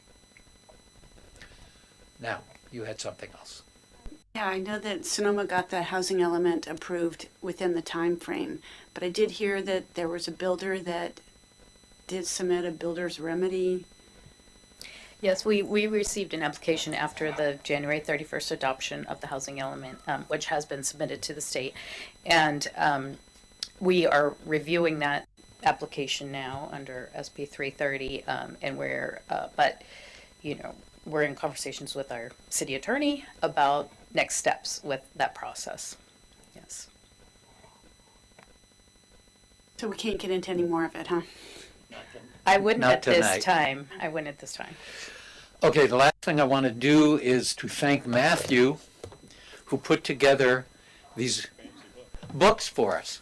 And when you look at the content, each of these tabs cover a different area of our purview, and as well as which I think is great, a listing of all the acronyms and common terms that come up, Rosenberg's Rules of Order, and just a great deal about the Brown Act. It's a wonderful piece of work, and I want to acknowledge your effort. So thank you. Thank you. And now I will look for a motion to adjourn. So moved. We don't have to have a roll call vote, do we? No, that's okay. Approved.